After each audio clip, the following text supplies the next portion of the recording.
Eric the Midget, first of all, called me yesterday off the air at home. Oh, yeah? And said he wanted to apologize to me.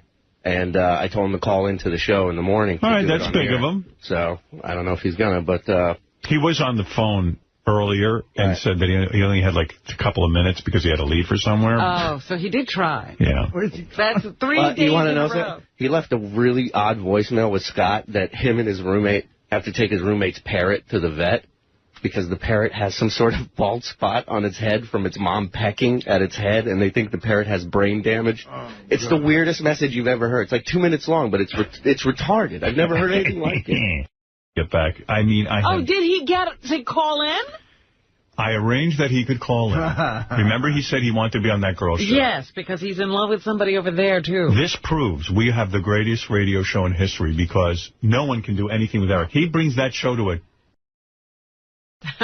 This girl did not know what to do with him. And I guess that will be the last time they ever take his call. Absolutely. And that's my point. Without us, he ain't getting on any shows. I will be back after these words. I have to play you this clip from Eric the Midget. It's so great. The guy finally came back on the show. And then he said to me, I want to go on the Playboy channel and talk to... What's that girl's name? I don't even know her name. It's who, the girl at Playboy? Yeah. It's called the Bridget and Wednesday show on Fridays. It's on Friday mornings. So Wednesday is a girl and Bridget's a girl. Right, and they were very nice to let him call in. No, they were. Who is he interested in?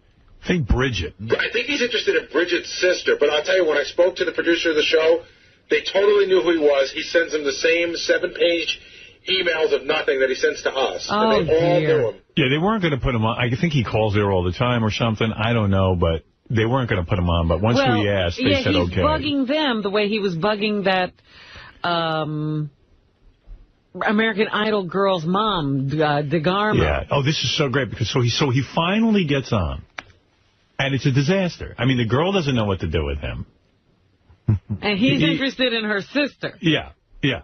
But you got to hear. You're in charge of stopping this if it gets too boring to you. But in a way, to me, it's fascinating in how boring it is. Like, he had to get on the show, and here's what happened. Hang with this.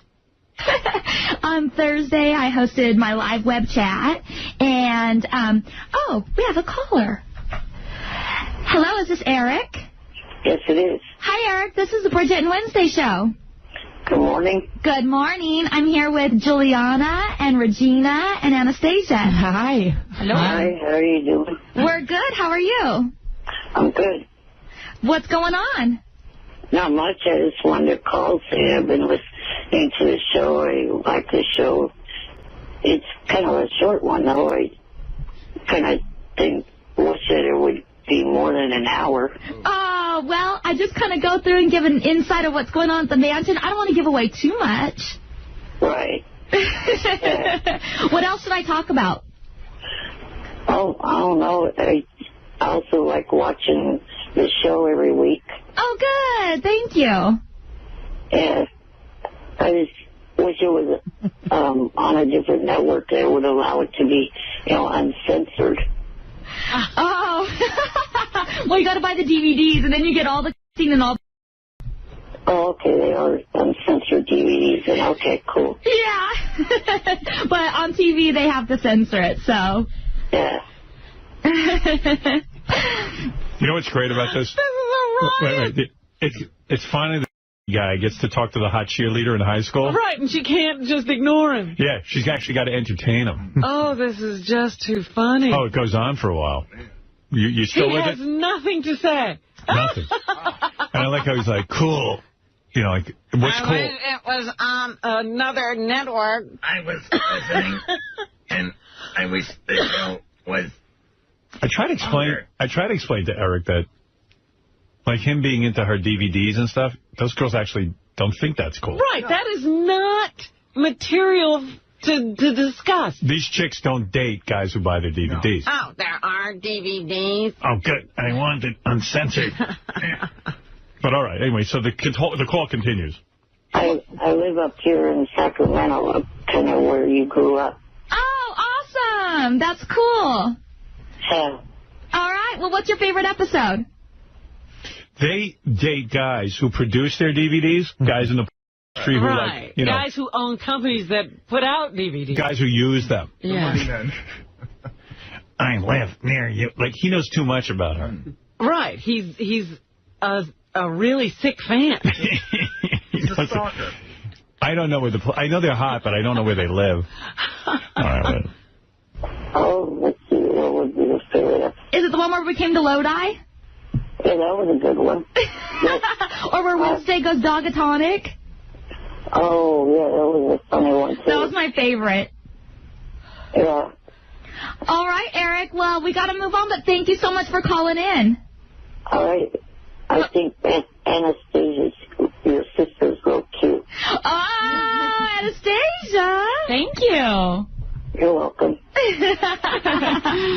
Well, maybe she'll have to get your number later. I tried to join her MySpace page, but you have to enter her email address or her last name, and I didn't know either one. So You know what? Her original MySpace got hacked into, so now she's really picky and only lets friends in. Like people she knows, for sure. Sorry. I'm on your page, and I'm also on your brother Eddie's page. Awesome. All right. Well, thank you, Eric. Oh, my God. My display name is WWE fan Eric L. So if Anastasia wanted to, she could find me on your page and then add. Awesome. Awesome. I'm going to have her check on that. Thanks, Eric. Bye-bye. And bye. Anastasia, you have a crush. Oh, boy. For once, it's the other way around. You have to go to MySpace and check them out. Yeah. You might be hot. You might want them on your MySpace. Yeah. Do some correspondence. You never know. You never know. Yeah. Those chicks could care less. Oh, absolutely. He said every wrong thing that you could possibly say to one of those girls. They have little thought bubbles over their head during that whole phone call, like nerdy perv. Right. Yeah. Loser. I like when I love the part of the phone call where he's explaining how to use MySpace to her and what she could do to get on his page. And well, he's saying to her, I tried to get on your page, but I was blocked because I didn't know your email address. Right. He's trying to get their information. Right. Yeah, like she's going to say, oh, well, here it is, so you can get right on. I want to know you. Then he's saying, here's how you can identify me, because I'm already on Bridget's page. I want to stalk you, but I don't know where you live. Trust me. That's like the only 27 minutes out of those girls' day that they have to speak to gross guys. Yeah. You know what I mean? Other than that, it's perfect. And they're only doing that because they're on radio. Yeah. Hey, Casey, you're on the air. Casey from Vegas, you're on the air. Hey, you can hear the disgust in her voice, man.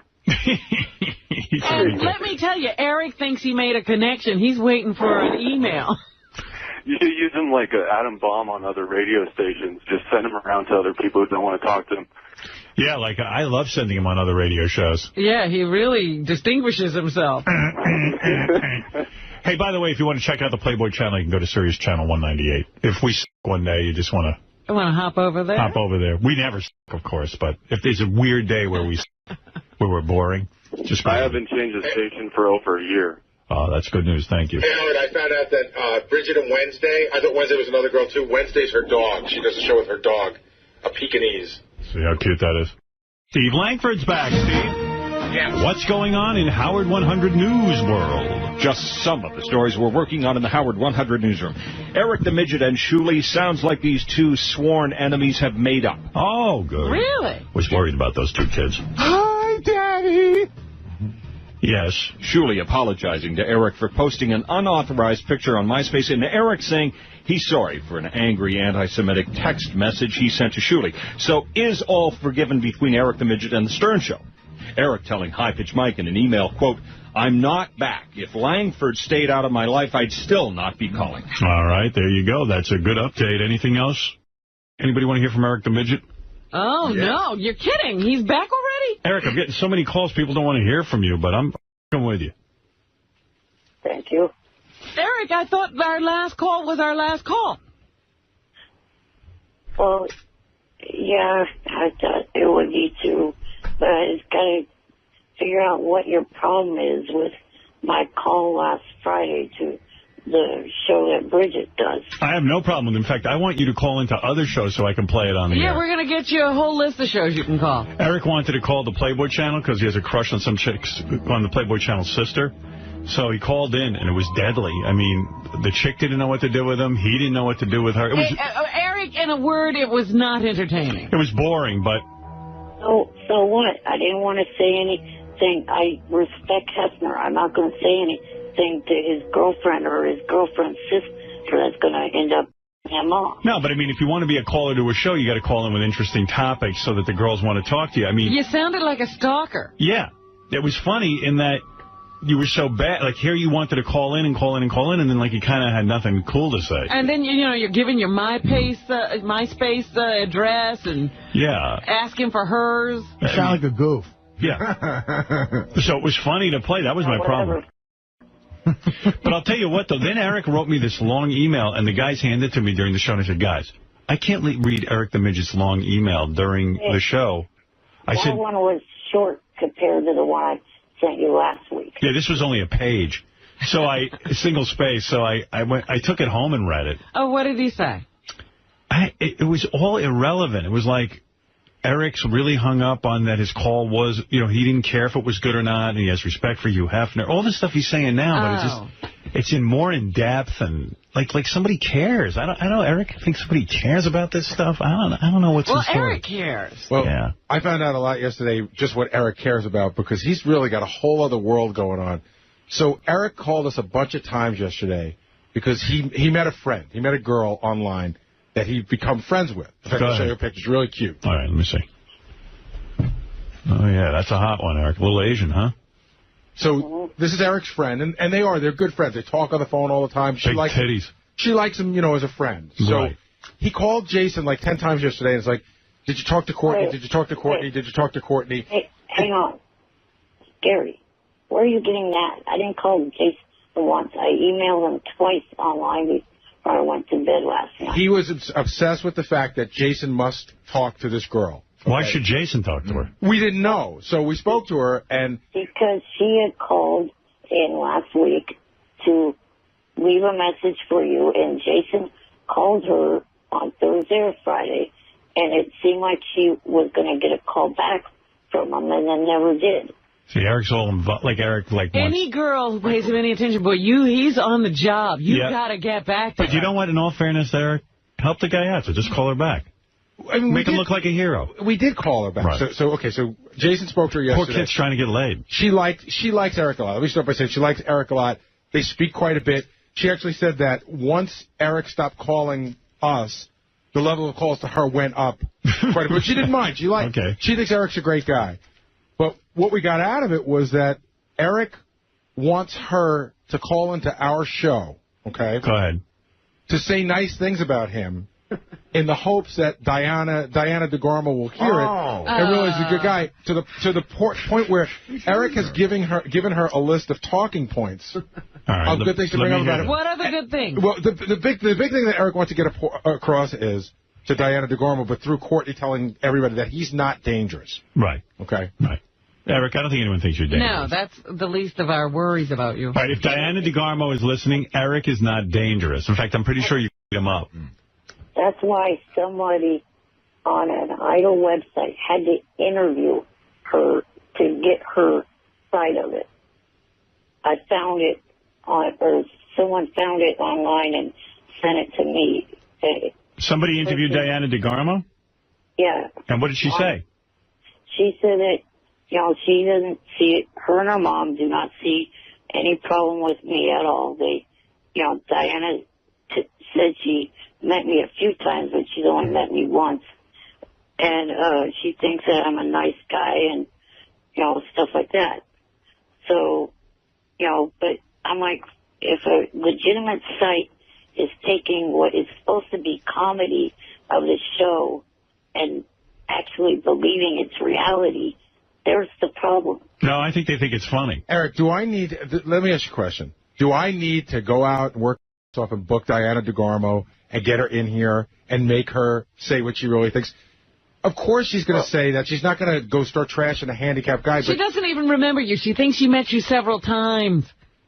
Well, here's the thing, Gary. You're every guy in a wheelchair to her. Yeah. She probably met 20 guys in wheelchairs. You're like a couch to her. Her and her mom actually can't stand the show or even stand Howard for that matter. Wow. You don't know that. No, I do. Then why did her mother speak to Howard 100 News if they dislike us so much? Because Yeah. Brenda told me that herself when I met them last August. That she doesn't know why I have anything to do with this show, that she cannot stand Howard. Nah, she loves me. Who gives a the show or not? Who cares? Really, Hey, she's nothing. Gary, Yeah. so what other talking points does Eric have on his memo? It doesn't say, because this isn't the memo. This is just notes from Jason talking to I this see. girl. Also, that they're working on a children's book together. Oh, okay. Who is? This girl, Courtney, and Eric. She's helping him edit a lot. Remember you said last week that he should edit all those thoughts? She's helping him with that. Eric, I don't think you're going to get into this chick's pants at all. This Courtney. I'm not trying to. He wants Diana DeGarmo. Oh. What are you, gay? No. This chick's hot. Why wouldn't you want to bang her? Maybe it'll be like a When Harry Met Sally. Maybe he'll realize at some point that he really loves Courtney. All right. Hey, I got to go. Maybe we'll get Courtney on the air so we can hear the other talking points. When Scary met Sally. What's yours? When Daddy Met Sally? Yes, that is his. He's actually working on a Come on, screenplay. Scary's better. All right, Eric, I got to go, but good to hear from you again. And I wish you luck. If Diana DeGarmo is listening, Eric really needs you in his life. I thought she didn't like the show, so why would she be listening, Eric? Of course. Good luck getting in touch with this G-list celebrity you're obsessed with. She doesn't listen, but friends of hers and family of hers do. All right. Well, if any friends are listening. Have you stopped calling her? Yes, I have not called once. Good. All right. All right. Thank God. But she likes the show now that I've got Eric to stop calling. We're her heroes. All right. Thank you, Eric. And bye right. for now. We'll check in from time to time. And if this chick Courtney calls, we'll get her on the air and we'll find out what's going on with her. Okay. All right. Bye. You got to help the kid out sometimes. It's a mess. Got to remember. And look, that's about 5 calls now for my record. I can't get enough. I know there are people out there who, I get the email, don't have Eric on, and then there are others who really want Eric on. So I don't know what to tell you. Oh, Eric is, he's a treasure. Right.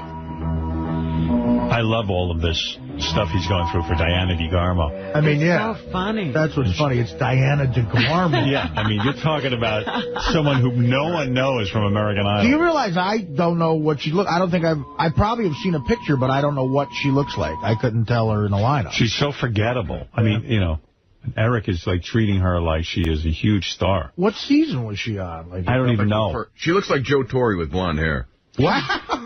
That's not good for American Idol. Yeah, Mr. Wow, Freeze. what a description. Joanna Torre? Mr. Freeze, you're on the air. Well, I need to talk to Eric. Can you get him back on? Nah. You missed him. You missed him. No, I'll try back. I need to tell Eric that I love him. Yeah, that's good. Like you love him physically. Yeah, I need to hear him squirm when we speak. All right, good. Next time you call, when Eric's on call in, I'll get you through. Will do. Right. Bye. Also today, Eric the Midget, Georgia on his mind, where Diana DeGarmo lives. No evidence at this point that Eric still holds out any hope of getting together with the ex-American Idol runner-up for lunch when Eric heads there this weekend for a wedding. But word through the Stern Show that Eric has other plans. Writing a children's book with Diana DeGarmo, at least he would like to. Eric the Midget hoping to have some sort of involvement with Diana DeGarmo, if not romantic, then professional. Very good. Well, I wish him luck. That kid is radio gold. Yep. Hey, anybody want to hear from Eric the Midget? He claims he was invited to a Diana DeGarmo charity event. Oh, really? Yeah, Eric. Eric. Hello? Hi. So is that for real? Yeah. Now, how did that happen?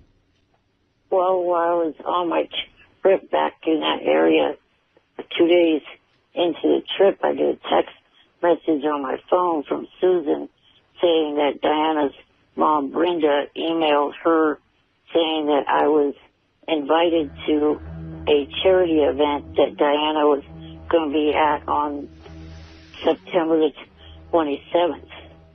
Only thing is that fell on the very same night that I was at my cousin's wedding, about a 6-hour car ride away from the charity event. So you never went? No, I had to decline. Wow, can you imagine? Eric the Midget has nothing to do for years. And everything comes on the same day. And he finally gets invited to actually be in the same room with Diana DeGarmo. And then somebody has a wedding on the same night. I mean, he sits at home all the time. Your luck is really bad, Eric. You got Eric. You really do. Don't play the lottery. Not worse than the Yankees. Yeah, I got to talk about the Yankees. I know. Artie must be in mourning today. How are you, man? Did you watch the whole game? Of course. Hey, Artie, which of the two New York managers will be on the unemployment line first? I don't know. Are you going to the A's game this afternoon? Oh, that's right. Eric, you going to be at the A's game? You little prick.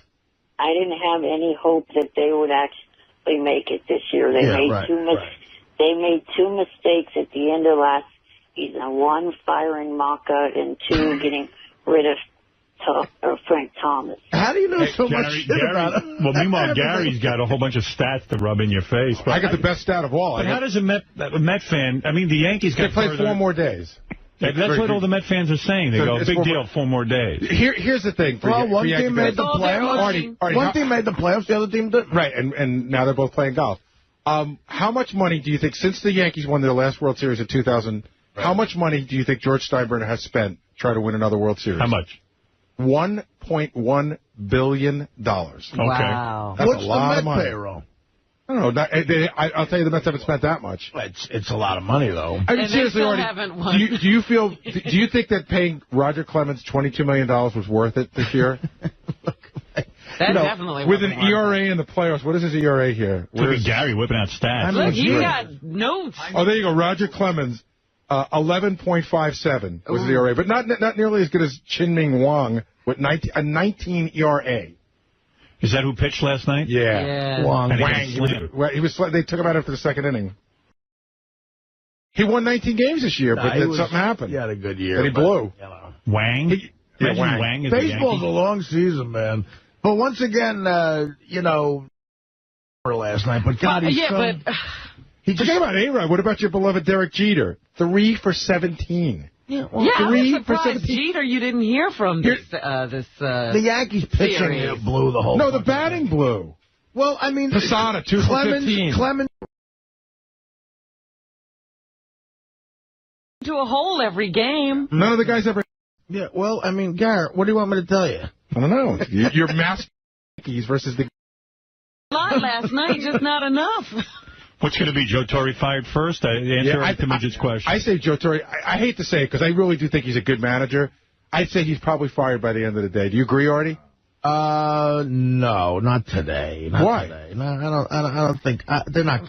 Steinberg's not going to fire him today. When is he going to fire him then? Tomorrow. I mean, it might be like you might hear about it during, in like December they signed the deal with. I think he's going to. I think it's poised for Willie Randolph to come over to the major leagues now. He's got a contract already with a real. I don't mean to cut the baseball talk short, but I'm thinking this Eric, the poor bastard has been fantasizing about Diana DeGarmo. What was the wedding? How important was the wedding? Whose wedding was it?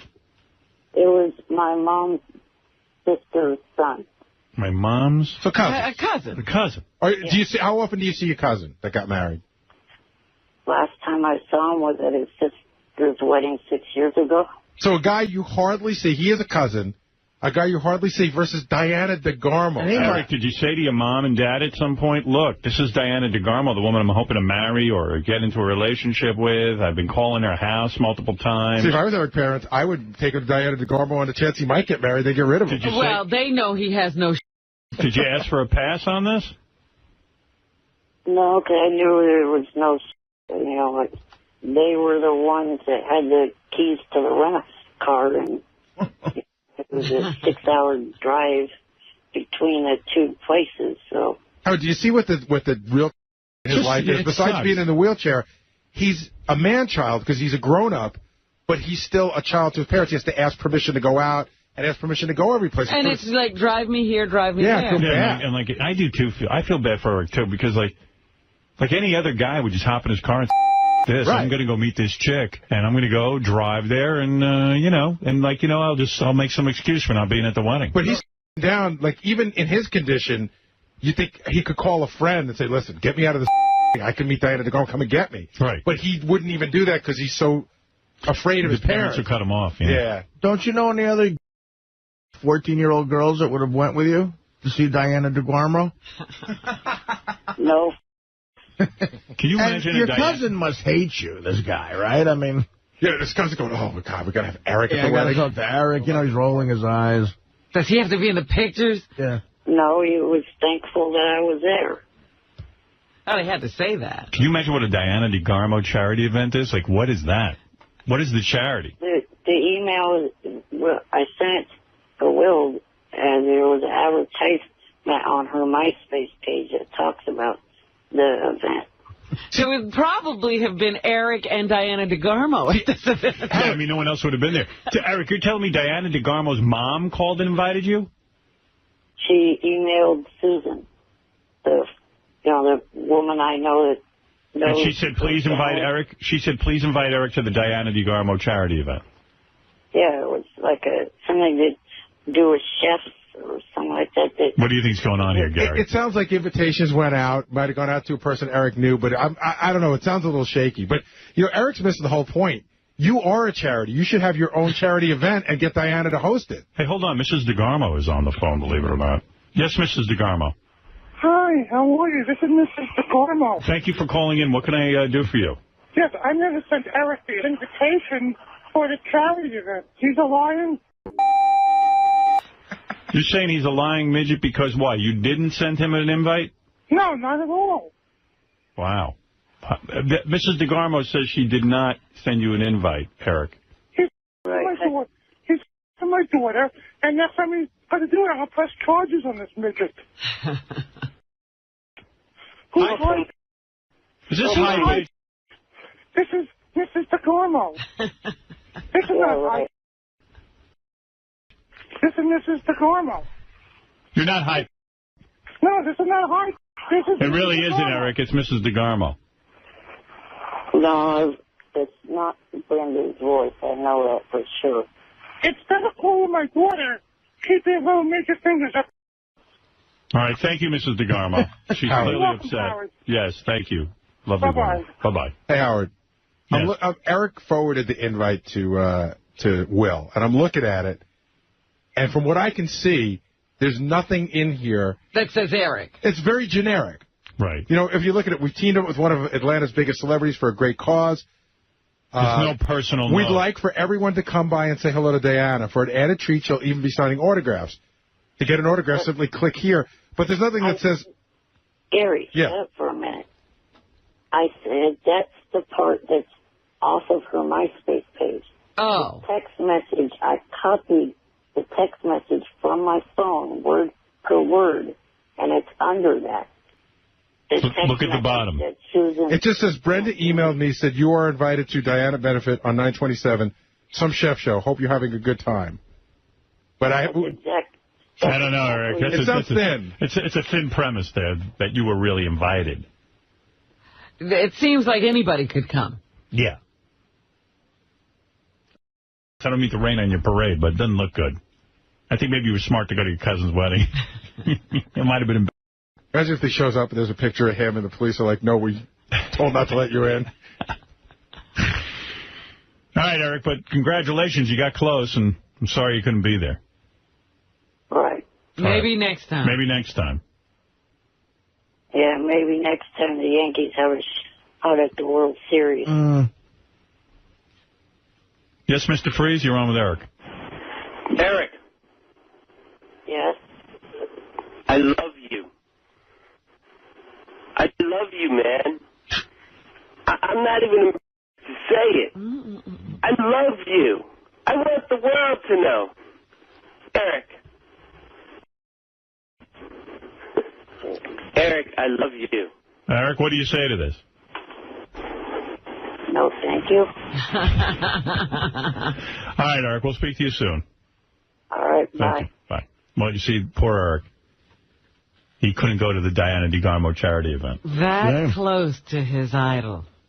Yeah. And yet he couldn't make it. Eric the Midget's on the phone. Hey, Eric, what's happening? Not much. Just getting tired of how you're trying to push Larry Pierce's career, trying to make him a star out of that. I like that guy. And you never met Larry Pierce, and you don't even know him. Yeah, why do you call him a piece of crap? He's so good. No, he's not. He's an original. I was in Nashville and a couple other spots where country music started this past month, where real country artists come from. Yeah, like who? Well, who's good in country besides Larry Pierce? Big and Rich, Rascal Flatts, Carrie Underwood, Emerson Drive. It's a different kind of music. These are like... He's the king of... Yeah, I mean, you don't know the difference? Okay. And Larry Pierce is way better than Rascal Flatts. Absolutely. I'll give you a person that's better at the country star. Who? Cletus D. Judd. What does he sing? He does a bunch of, he's kind of like the Weird Al Yankovic of country music. Oh, wow. He keeps regular stars, real songs. I like when Eric gets worked up. It's like music to my ears. Eric's all angry that Larry Pierce replayed his songs and said they were funny. And it's like, really, how bad does this make your day when you hear me play Larry Pierce? I don't like it at all. No. Is he back to calling us regularly? Didn't he tell us a few times ago that was his last call? Yeah, you did say. It seems you're regularly back. I'm not regular. You kind of are. You even called yesterday. I couldn't even get to you. Yeah, I called yesterday and I was falling asleep. You got to admit I was right for once. You've got to admit it. I told you you'd be back calling. When you said you were never calling the show again, and now you call all the time. Not all the time. Yeah, but you can't stay away. Let's put it that way. You're addicted. Yes, I can. You didn't do it successfully. I kind of did tell Langford knows where it shouldn't have been. There shouldn't be any until. Eric, why don't you just admit you love calling in and you love the attention? I don't. Then why do you do it? I wouldn't have had to if that didn't happen last month. Yeah, but that was last month. Yeah, I mean... What are you doing back on today? Yeah, why are you calling back today? My plan was to stay away from the show, but Langford was that had to do what he did. Yeah, but that's been settled, and now you're back on the show. Not on a regular basis. No. Pretty much. I'm going to say this week you called in a couple of times already. Well, I mean, yesterday would have been my last call of the week. If you had gotten to me, I wouldn't have called in today. Then why do you have to call them? I mean, hardly making a statement about Larry Pierce is that important. Yeah. I mean, come on, Eric. I mean, we're here because we like the attention. We admit it. Al, you know what, Eric? We're here because we like the attention. We admit it. That's why we're doing this. So you want attention, too? Well, no. Hey, Eric, that's not nice to say. It's Artie's birthday today. That's right. Oh, it's your actual birthday. I actually have a birthday gift coming up here for Artie today. Wow. Oh, is it abroad? Subutex? No. I have enough Subutex. Wait till you see what I got you. Really? Yep. Oh, no. While you're on the subject of gifts, what part of secret don't you guys get? Oh, yeah. So Eric called the voice. This is how bad Eric's addicted to this show. He called up 4 times last night with voicemail. Uh-huh. Like, he can't stay away from the voicemail, and he's upset that, how can we call it Secret Santa? That's not a secret. And I'm like, it's like, no, we just don't know what to call it, so we're calling it Secret Santa. It's a goofy name. Unsecret. Okay, Unsecret Santa. That would have sounded better. So it's not a secret. But he's obsessed that he doesn't know it. I mean, he was calling up the show. You guys don't understand Secret Santa. Eric, you love this show. Just admit it. You're a fan. No, I don't. No. All right. Then I don't understand why you're on the phone. What's your book going to be called? I'm a Loser, Why Don't You? The same title as that 90s song? It's directed to you, Artie. Oh. Howard, could you play Larry Pierce for me? What are you eating now? Yeah. Sorry, it's not Rascal Flatts, you little... Maybe you can't relate. You know, seriously. No, that's not why I can't relate to it. Rascal Flatts is big amongst 32-year-old virgin... Yeah, whatever, John Belushi wannabe. I got Belushi by 7 years, man. Well, I guess this conversation's not going anywhere. Yeah, it's not a very good conversation. No. Bill, hey. Could stay on all day with him. I know some people write us and go, why do you take Eric's... I don't know. I could just listen to this all day. Even its long, awkward silences. I love it. And think they must dominate Eric's day, long, awkward silences. Why do I love Eric so much? Like, why am I so fascinated with Eric? Well, I think a lot of people are. I mean, he's a tiny freak, but he's a douchebag. Most tiny freaks are nice to people. Right. You're not a tiny anything, are you? I'm a tiny aggravated at you this morning. Andy, you're on with Eric the Midget. Hey now, what's happening, brother? Hey. Eric, I knew you'd be back. You tiny little freak. Hey, Howard, you know what you got to play? You got to play the high pitch, Eric. Who's high pitch? I know it's you, Eric. That's the best, man, when he calls up. That is a good one. Hey, Eric, why don't you just embrace it? Come fly the balloons, you little freak. Come on. I love when the guy calls in too, Howard. He's amazing. He's an amazing guy. Oh, I can't get enough of it. I can't get enough. I love it. I love that Eric's back. I do, too. It's great, but I knew he would be. I love being right. He almost proved me wrong, but I was right. He held out a lot longer than I thought, but he finally crumbled, and he crumbled in a big way. Yeah. He caved right in. It was like an alcoholic taking that first drink. It's true, Eric. Not. Not. Well, I guess unless you got something else to say, I'm going to hang up. Hey, Robin, I know you probably like October, you cackling witch. No, he's working the room now. He's going around the whole room. I'm going around the horn. What are you doing this weekend? You got any plans? Not exactly. Just trying to do some more writing. Right? Oh, what are you writing? Hopefully finish up the book I'm writing, and then also start on the script that I'm writing. A script of what? What's your book and script? What are they? Well, the book is a kid's book. Can I be honest with you, Eric? I've read a lot of your stuff because you send us these long, drawn-out emails. See these manuscripts. I guarantee you, and I don't see any talent there in the writing area from you. I mean, you're verbose. You go on and on and on. There's no ability to self-edit. Well, that's why I'm having somebody help me with the editing. Yeah, I mean, because you just go on and on. You think everything you say is important. Read us the first page. Yeah, I was going to say, don't you want to have a reading? I would sponsor a reading here. I would be the first one there for a reading. I would sit tonight and listen to it. Especially if he dresses up as a Keebler elf. It was Come on, the best. boys and girls. It was the best of times. It was the worst of times. I'll even gather children for a focus group if you want. You'd scare them. Maybe next week or the week after. I guarantee you those kids will be throwing at you in a minute. Be bored out of their skull. Read me the first page of your book.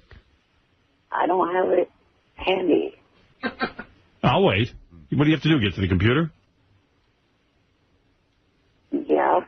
No, read me some of your children's book. Well, next week on Monday or something. No, read it now.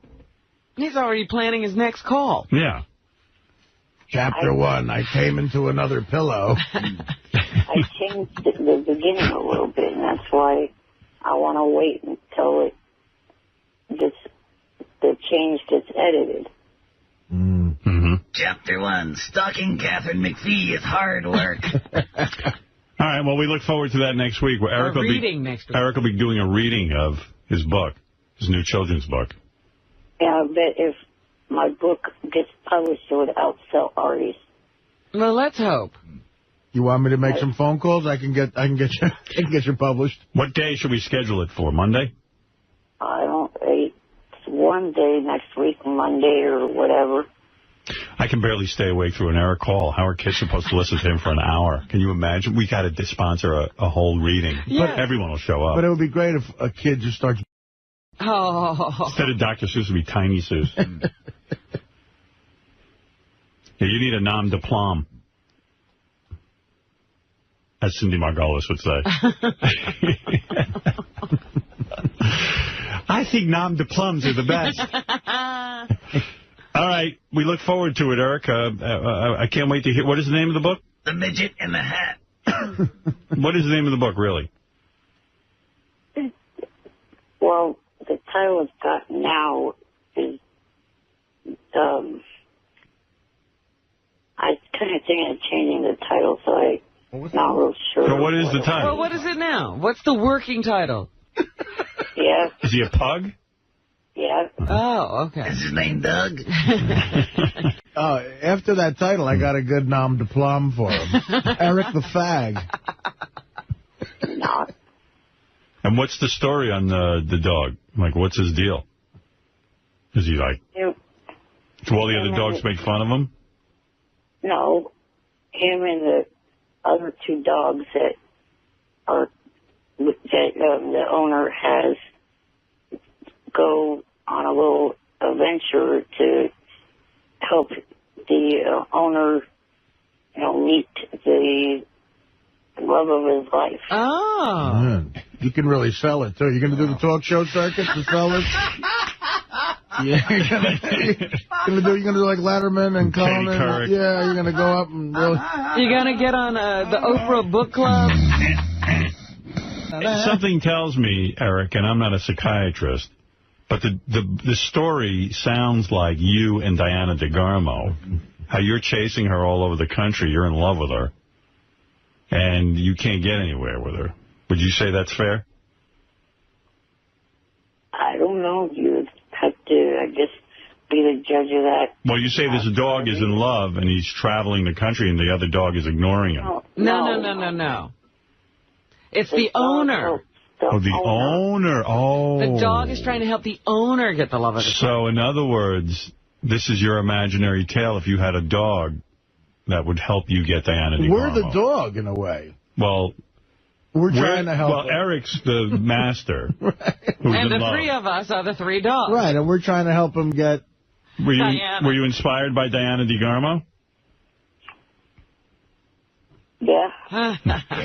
Does sound familiar. Is the girl the guy's in love with on American Idol? Yeah. Oh, my. Oh. You've read this book, Howard. I can't wait for the reading. Does Chapter 5 have to do with a restraining order? Because that would be too creepy? These poor kids are like involved in his creepy nightmare. Oh, my God. Yeah, that's true. You don't want to expose children to a dark, evil little troll like you. Make it for adults. What are we thinking of? We're having these kids come and be read to by Eric. Eric, seriously, if you write this book, I'll set up some sort of like place where kids can hear the story. A great name for a book about you, Eric, unfortunately was already taken by Stephen King. It. This is kind of a sad story. Does it have a happy ending? What happens at the end? That's what I want to know. Do they get married at the end? Not exactly. Well, it's actually kind of implied at the beginning. Implied at the beginning. So it's the book is science fiction? Yes. One of the dogs is a golden retriever, which, could be the owner's service dog. They use those as service dogs. Yes. It's a fascinating story. Yeah. I'm sure the kids are going to just jump all over this. I think this is going to be made into a movie. I think I'd rather read When Roast Beef Could Fly or something. Well, Eric, I admire your spirit. Of course, with you, it would be a book about food. Now, how far... Roast beef is a metaphor. How far are you along in the book, Eric?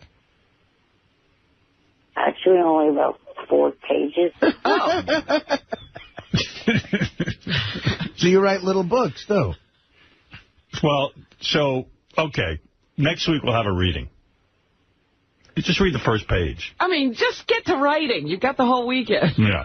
You know the story. Let's get it down on paper. I'm pretty sure I could write this story. Where are you further along? Is there a scene where is there a part in the book where you call this girl the girl that he's in love with, does he call her mom over and over again? No, he does not. No. The dog takes care of all that. Right.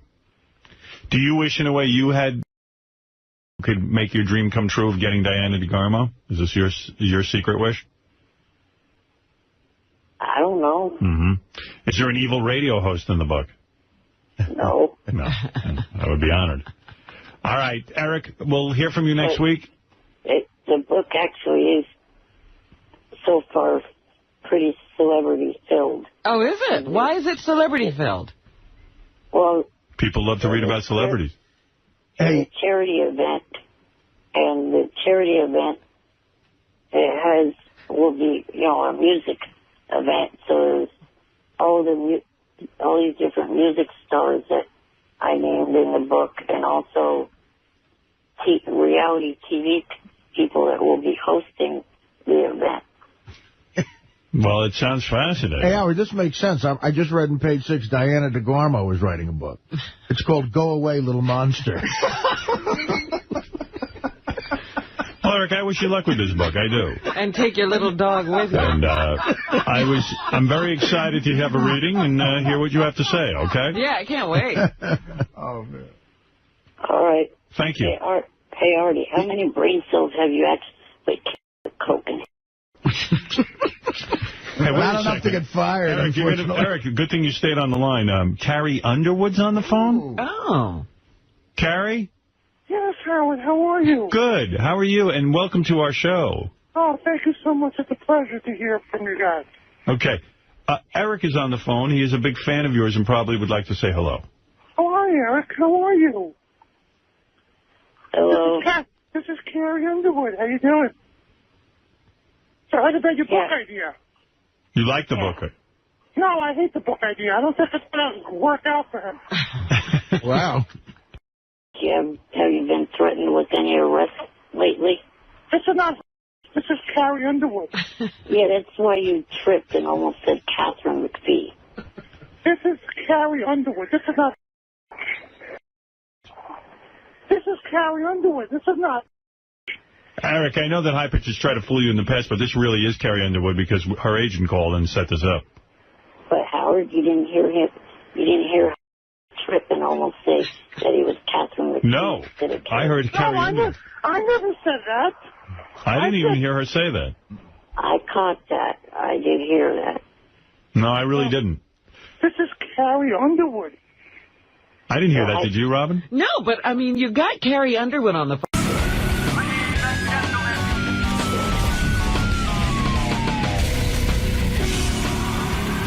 Oh, Ashton Kutcher's here, my bandmate. I was going to say, now we have to be nice to Ashton Kutcher because you made friends with him. Ashton, he was in my band. Damn. He's in my band. We were having fun goofing on Ashton. This fucking guy's so good looking. Every picture I'm in standing next to him, I look like a monster. But that's why we goofed on him. His life's too good. His life is too good. This was some party Jimmy had. I should tell you about the party. Well, why don't we have Ashton? And since he was there, he could corroborate. Yeah, we could talk about who was there. He's got a briefcase full of fucking scripts. You should see this guy. Well, of course. Look at him. Yep. He walks around with the briefcase full of scripts. He has a briefcase. He doesn't have one script. He's got like 80 scripts. He had a, you know, I'm obsessed with man purses and stuff. So he's carrying this leather briefcase. It looked very nice. It was made by John Varvatos or Varvatos. Or nobody knows how to pronounce his name. No, I'm a big fan of that guy. So I said, hey, that's a nice man bag. Was it a briefcase or a man bag? It has a shoulder strap. Okay. He probably has it with him. It has a shoulder strap, but it's not a purse. It's like a briefcase, like I carry. With a shoulder strap. With a shoulder strap. Okay. Like a messenger bag. Leather messenger bag. But the messenger bag has a flap. Yeah. I think he's got a flap. Yeah. Okay. And then I said, let me see what's in that thing. I open it up. It's like 50 scripts. I go, wow, this is a good bag. You know, with the scripts. Yeah, did the scripts come with the bag? Like, he's not only is he good looking, he's got the scripts. I mean, if he wasn't married, you know how much pussy he'd be getting? He had to stop. Pussy was going to kill him. That's probably why he just got married. It's good he's married. He grounded him. He would have just never worked. He would have just been having pussy all the time. Huge amounts of pussy. It would have killed him. He would have overdosed on it. The amount of pussy, just with that. If I carried that bag, the amount of pussy I could get. They took him to the hospital. What's wrong with him? He OD'd on pussy. They should sell pussy. They should sell that bag to guys who look like me. With the scripts. Yeah. Oh, let me open my bag. Oh, man. Vagina pussy. This Ashton Kutcher's bag, man bag, is like the Green Lantern's ring. You open it up and magical things happen. No. I think it's that face, Howard. Yeah, it is. Yeah, you can't get that from a bag. He's a good-looking guy. Ashton. What's up? Good morning. How are you? Good. How you doing, man? I'm good. I put my radio voice on for you this morning. So, what brings you back to the show, man? Got a new movie coming out? I got a new movie coming out. I do have a new movie coming out. I'm actually just coming back to the show because, I don't know, Howard invited me to go to a party, and we had fun, hung out, and, I don't know, I thought he was actually saying nice things about my last movie. And so I thought it'd be nice to come and do the show and hang out. Yeah, he was talking about that this morning, how he was hanging out with you. You guys jammed a little bit. Well, he jammed. I didn't jam. I don't know how to jam. But he was jamming. So excited to be back? It's been a long time, right? It's been like 7 years, man.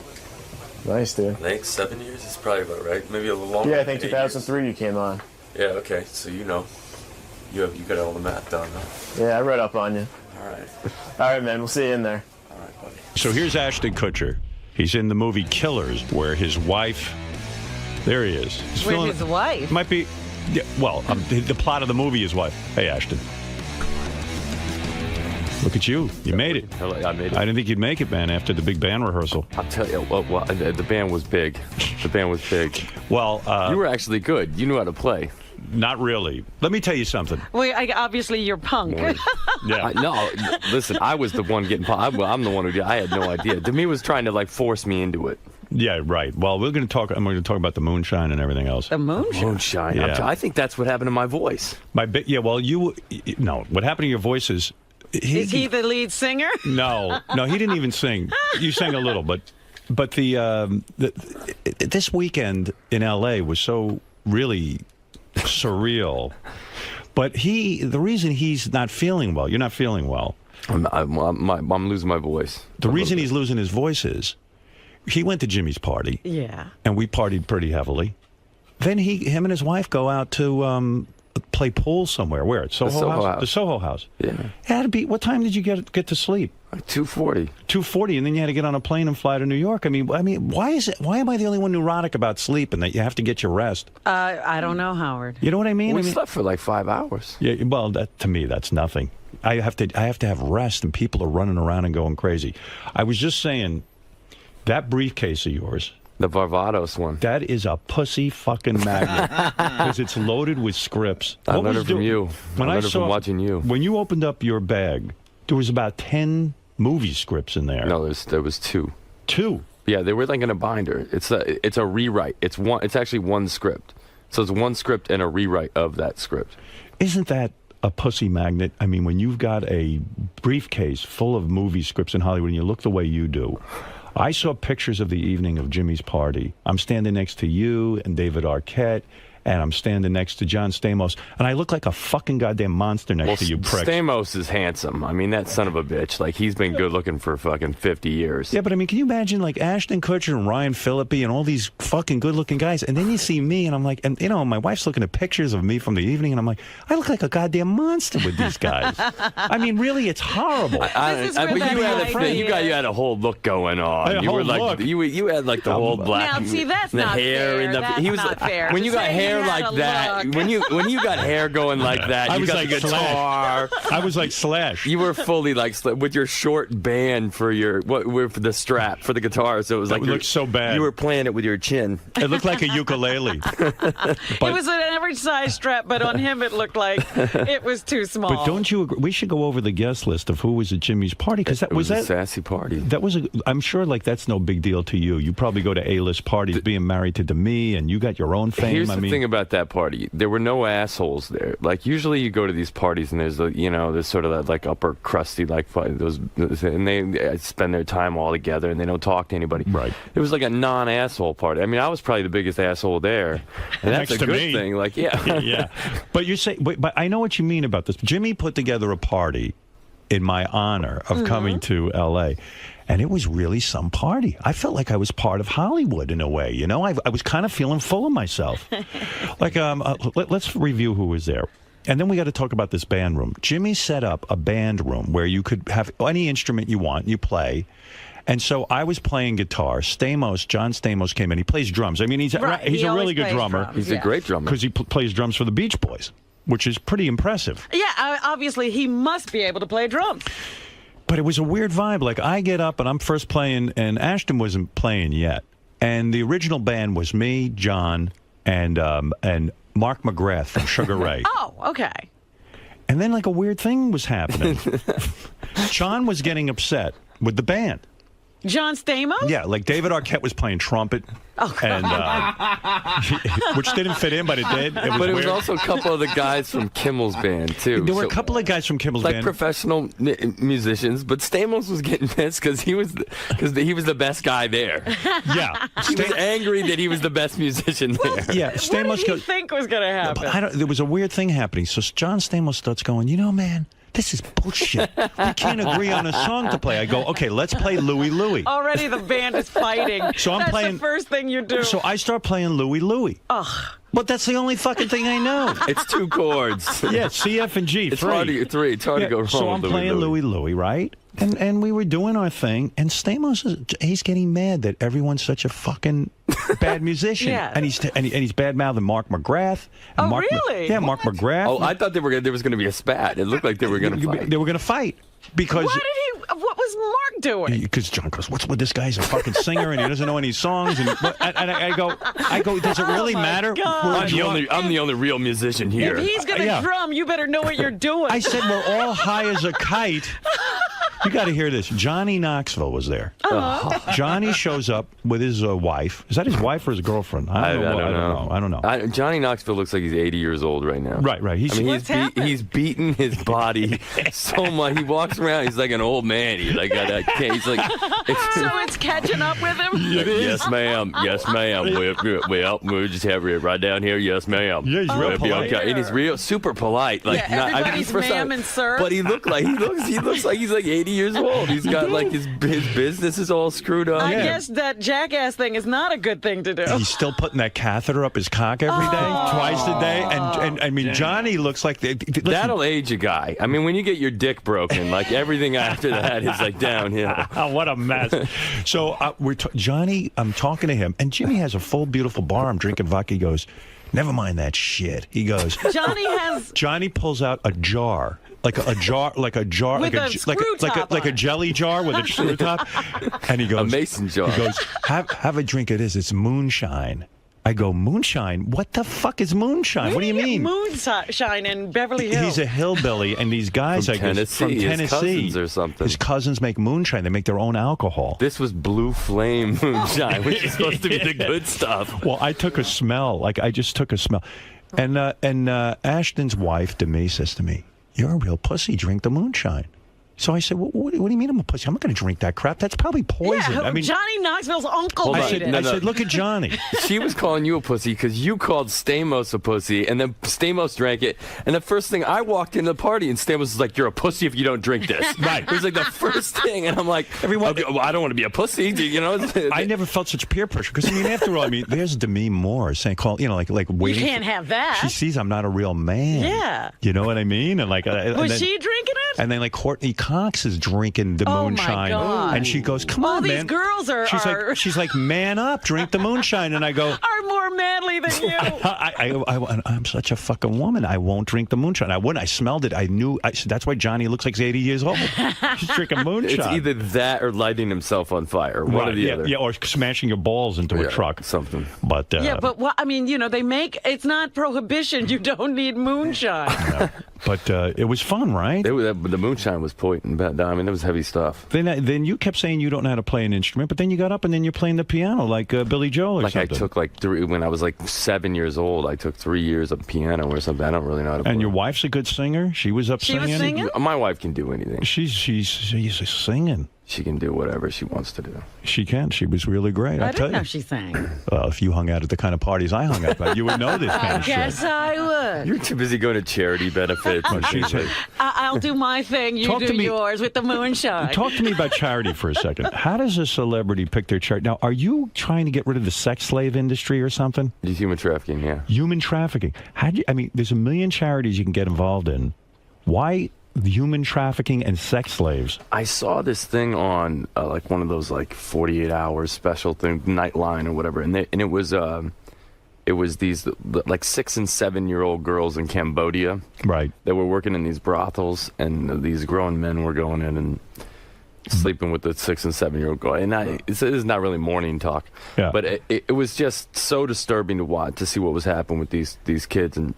And then I started researching, and I found there's twice as many slaves in the world today as there were when Abraham Lincoln signed the Emancipation Proclamation. Wow.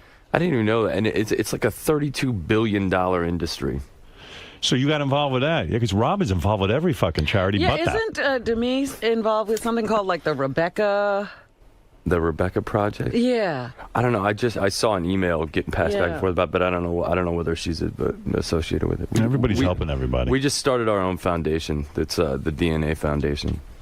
Well, anyway, so you got a new movie coming out, but that party at Jimmy's, that was fun. It was fun, but that's not a big deal to you, right? Because you guys don't you party with like Brad Pitt and we don't go out that much. I mean, we're so like when you're in New York, you stay home mostly. It's like you're not going out. That's when we're in Los Angeles, we don't really go out that much. So Jimmy's party was unusual for you guys. Yeah. Well, I just got off work. Like I came straight from work and went straight to the party, and then that was a big deal. Rick Rubin. Natalie Maines was there. Jeff Probst flew in for it. Wow. I mean, it was a party you fly in for. Jeff Probst flew in for it? Yeah, he had to do the Survivor finale. He flew out that night because He didn't want to miss it? He was in New York. He flew to the party, and then he flew back to Survivor. That's crazy.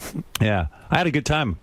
I was busting his balls pretty good at that party. Jeff? Yeah, it was fun. Why? I'll tell you all about it. Okay. But anyway, so, it was good. It was really good. Ashton's new movie is Killers. This is where you play a spy. You quit the spy business. Yeah. After you quit the spy business, you get married to Katherine Heigl. Katherine Heigl. Is she a pain in the ass to work with? No, she's great. Why does she get a bad reputation of being like cuckoo?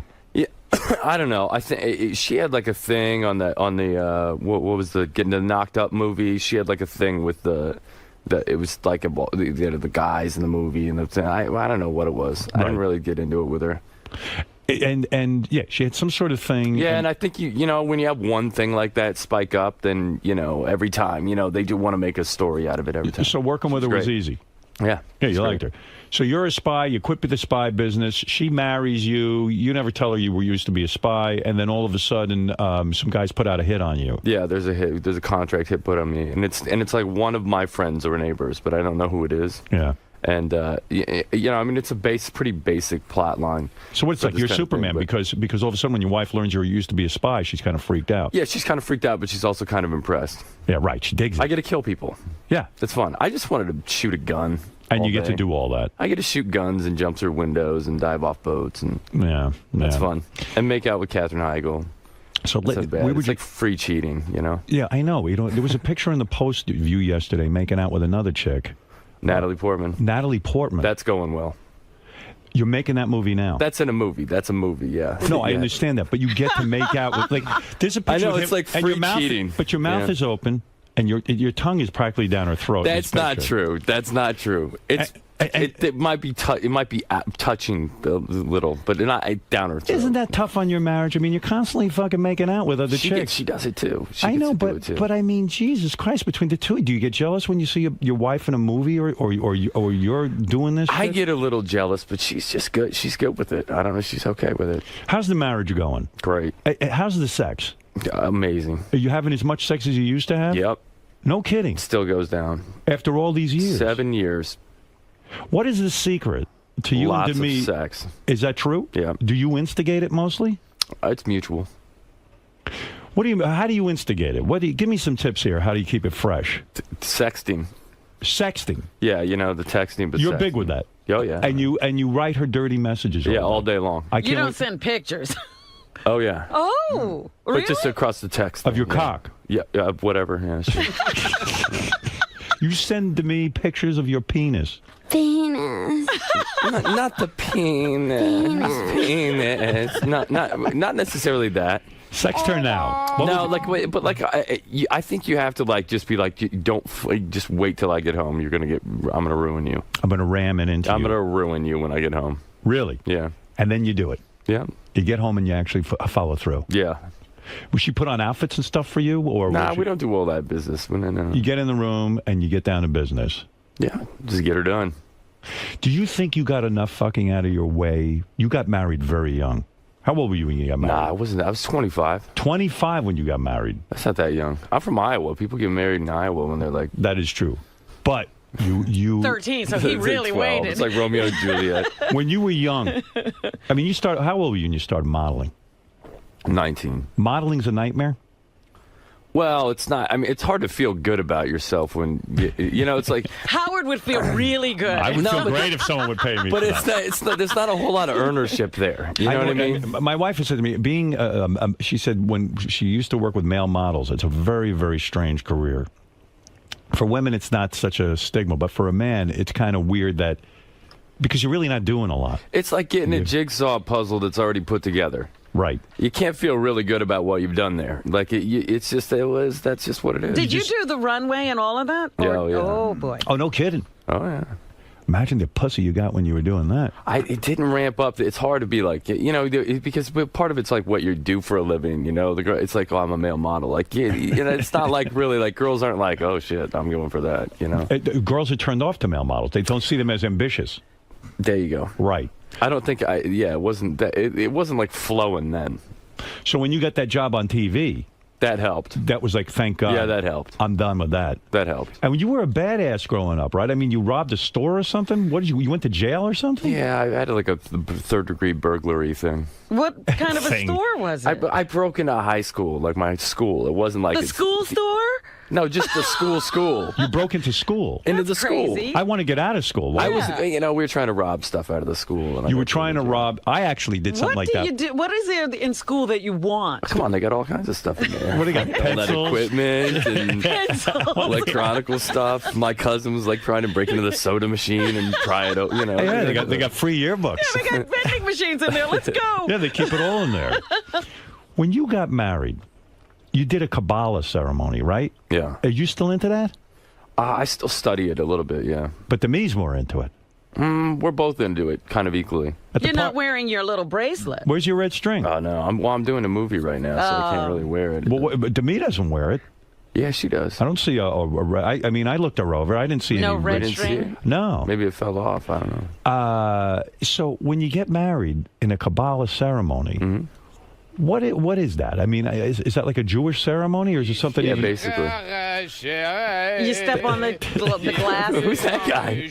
That's your rabbi. This is the actual ceremony. Wow,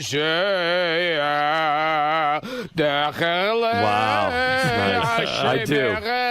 I do. So some of the things you got to do is you got to dance around a circle around the bride circles the groom 7 times. 7 times. You did all that. Yeah. No kidding. Yeah. Whoa, now what is it? So are you Jewish? No, I'm not Jewish.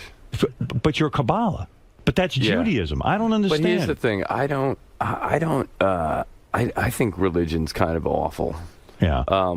I think that there are probably more wars created because of religion than peace that's actually ultimately created. Yeah. And so it doesn't preclude me from, studying spirituality. Like, I believe there's a God, and I believe that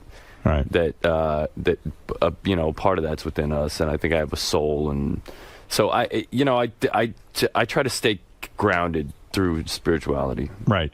So but I don't like to follow all the rules and do. You just like learning about it. You feel spiritual, Yeah. and that's it. And that's as far as it goes. Well, it's all it's like do unto others as you want done to yourself, and everything else is sort of kind of how-to book. So when you're making a movie with Natalie Portman, I was obsessed on this picture because I'd like to make out with her too. She's cute, right? Yeah. She's super cute. She's like super 5 foot something tall though. Like I stand next to her, we look like we're different species. Yeah, how tall are you? I'm 6'3", but she's like we have like a really weird height thing going on. When you do a love scene with her, do they put her on a box or something to make I her haven't done it yet. I haven't done a love scene with. I had to Well, what's kiss the her. makeout I had to kiss her in the scene, so we were just standing there, Right. But I had to lift her up to even kiss her. Do you get turned on at all? Let me be honest. No, well, I mean, in a scene like that, in a sex scene? Yeah. Did you have sex scenes with Katherine Heigl in your new movie? No, I don't have a sex scene with her. Nothing. No kissing, nothing. There's kissing, but not like a sex scene. Nothing hardcore. No, I kiss her boobs or something. You kiss her boobs? Yeah, just just kiss them. Kiss her boobs. How do you write that into a script? See, that's why Hollywood marriages can't last. They've been doing pretty it's well. tough, yeah. Well, we're doing great. Well, how do you know if they're doing well? They're still together. I'm just counting years. I mean, at the party, you guys seem super tight. Yeah, she's my best friend. Yeah. Yeah. She got up there. She encouraged you to get up and play with the band. You were being kind of shy. Wow, because I don't know how to play an instrument. I don't know how to sing. No, come on. You were jamming out songs on the... Man, I felt like I was on top of the world, man. Look who I'm jamming with. All these fucking Hollywood people. He's ready to start a band again. Yeah. We might start a band. I might actually go book it on a talk show. See, now that would be one of those vanity projects, right? Where you have all your buddies you could book it. Sure. who have names, and then everybody would just go and because we do it was Louie. you guys, and then they'd listen to this bad music. So when you're on this set, it's like when the bands break apart, and then different factions of those bands try to get back together and form that new band, like the Revolver. Super bad what was that, Revolver? Yeah. Revolver. Yeah. Hey, so if you're on the set with Katherine Heigl, you don't get physically attracted to these? I don't understand how it works. Nah, you just don't. But they're also telling you okay, I want you over here. I want you to, it's square off to the camera a little bit more. But you get actual boners and stuff, don't you, when you're making out with Natalie Portman? I haven't gotten there yet. No wood. Well, I haven't done a scene that has taken it there. Well, you've worked with Cameron Diaz. It's not to say that you wouldn't in a sex scene with someone. Yeah, sure. I mean, you could. And so do you have to sort of detox after something like that? So you go home to your wife and you got to be like, oh, shit. Well, like when I was doing that movie Spread, at the end of the day, there was for 7 days in a row that I had like sex scenes that I was shooting. Right. And then you'd go home and you'd just be like, I'm so over it. It's like it was just enough. I can't even have sex. I could imagine how a porn star would feel. No kidding. I think the porn stars would get done at the end of the day and be like, I'm not. Yeah, you would think. Well, that I would understand. But I mean, you're working next to all these actresses and stuff. I just don't know I don't know how you go away on a movie set for 4 months or something, and you're hanging out with all these hot chicks, and you keep your marriage together. Well, it's quite remarkable. How do you we'll go on location with it. We'll just go together. So it's we're not apart. That's for smart. Very long. That's a smart move. We have a 2-week rule. We're never apart from each other more than 2 weeks. Right.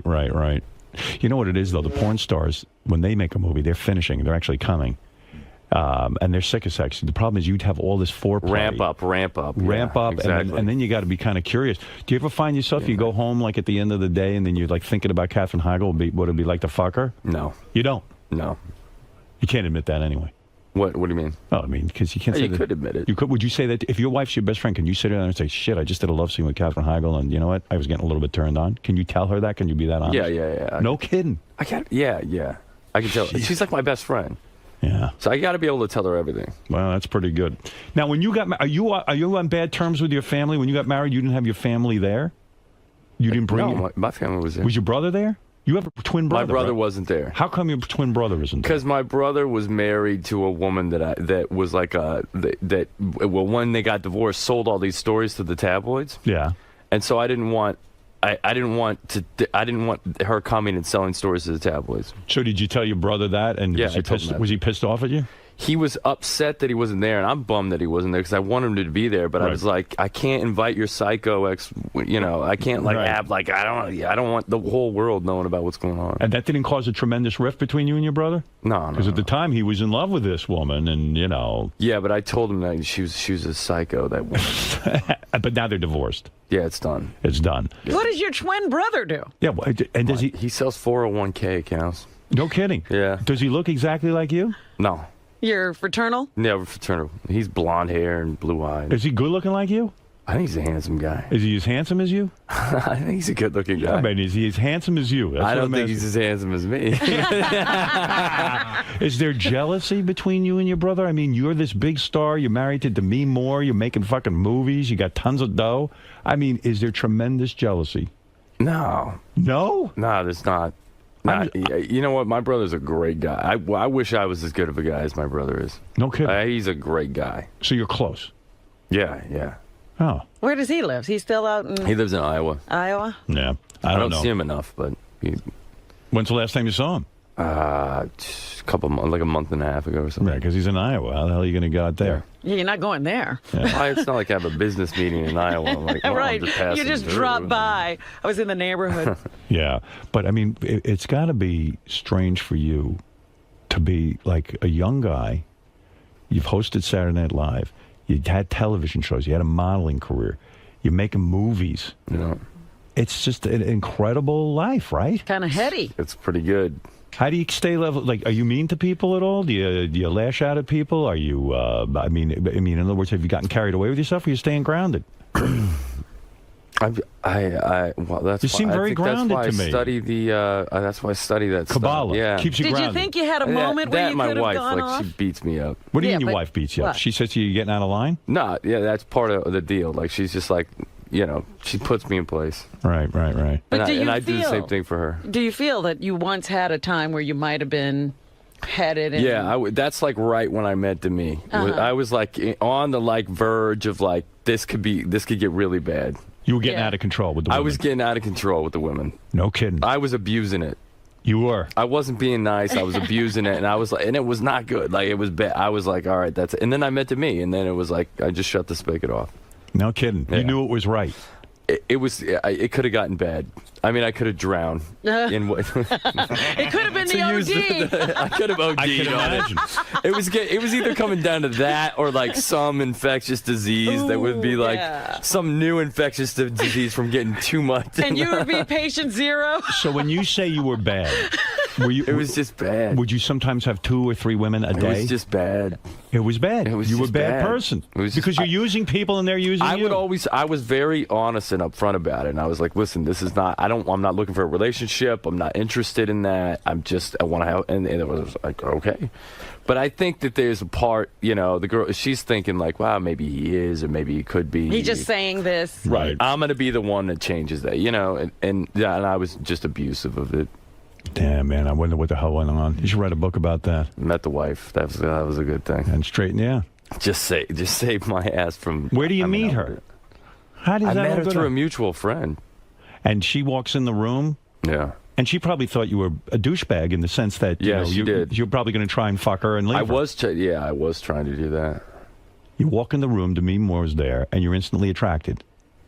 Yeah, well, I was like taking a shower, and it was like her and a buddy of hers that was a friend of mine that I was trying to hook up with also.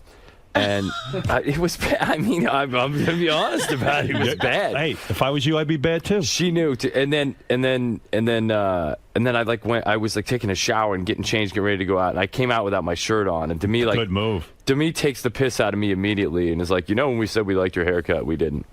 And so then I'm like, okay, great. Now I'm the asshole. So then I walk and I get dressed and I come, and then Demi was like making a phone call to her youngest daughter, who had like an art project or something to do, and I heard her outside the door talking to her daughter, and I was like, I want to be with a person like that. Because she seemed grounded and... Just based on the way she was talking. And then I said, I need to talk to you later. And then that was it. And then we just spent the rest of the... That was it. Yeah, but she probably thought, I'm not going off with you because she's probably looking at you like, you know what, you're just interested in fucking. So that's what she said. She said, if you just want to talk, yes. And I was like, yeah, I just want to talk. But meanwhile, you wanted to fuck. Yeah, of course. But then I went, and then we just talked. You did? Yeah. You weren't an animal? No. Well, I couldn't Did she think it was like closing off. She was like, the door was shut, nothing was happening. Did she think that was a move when you walked out in your towel? Because you're a good-looking dude. It was a move. You're a muscular. It was. She knew it was a move, yeah. You mean you walked out in your towel on purpose? On purpose, You knew you looked good. I was like... Yeah, that's a great move. If I looked like him, I'd be nude. I'd walk around with my schlong out. I hope you have a small dick. Nah, you got a big penis. No, I'm not like in demand. You know what I mean? It's not like but you have a good size.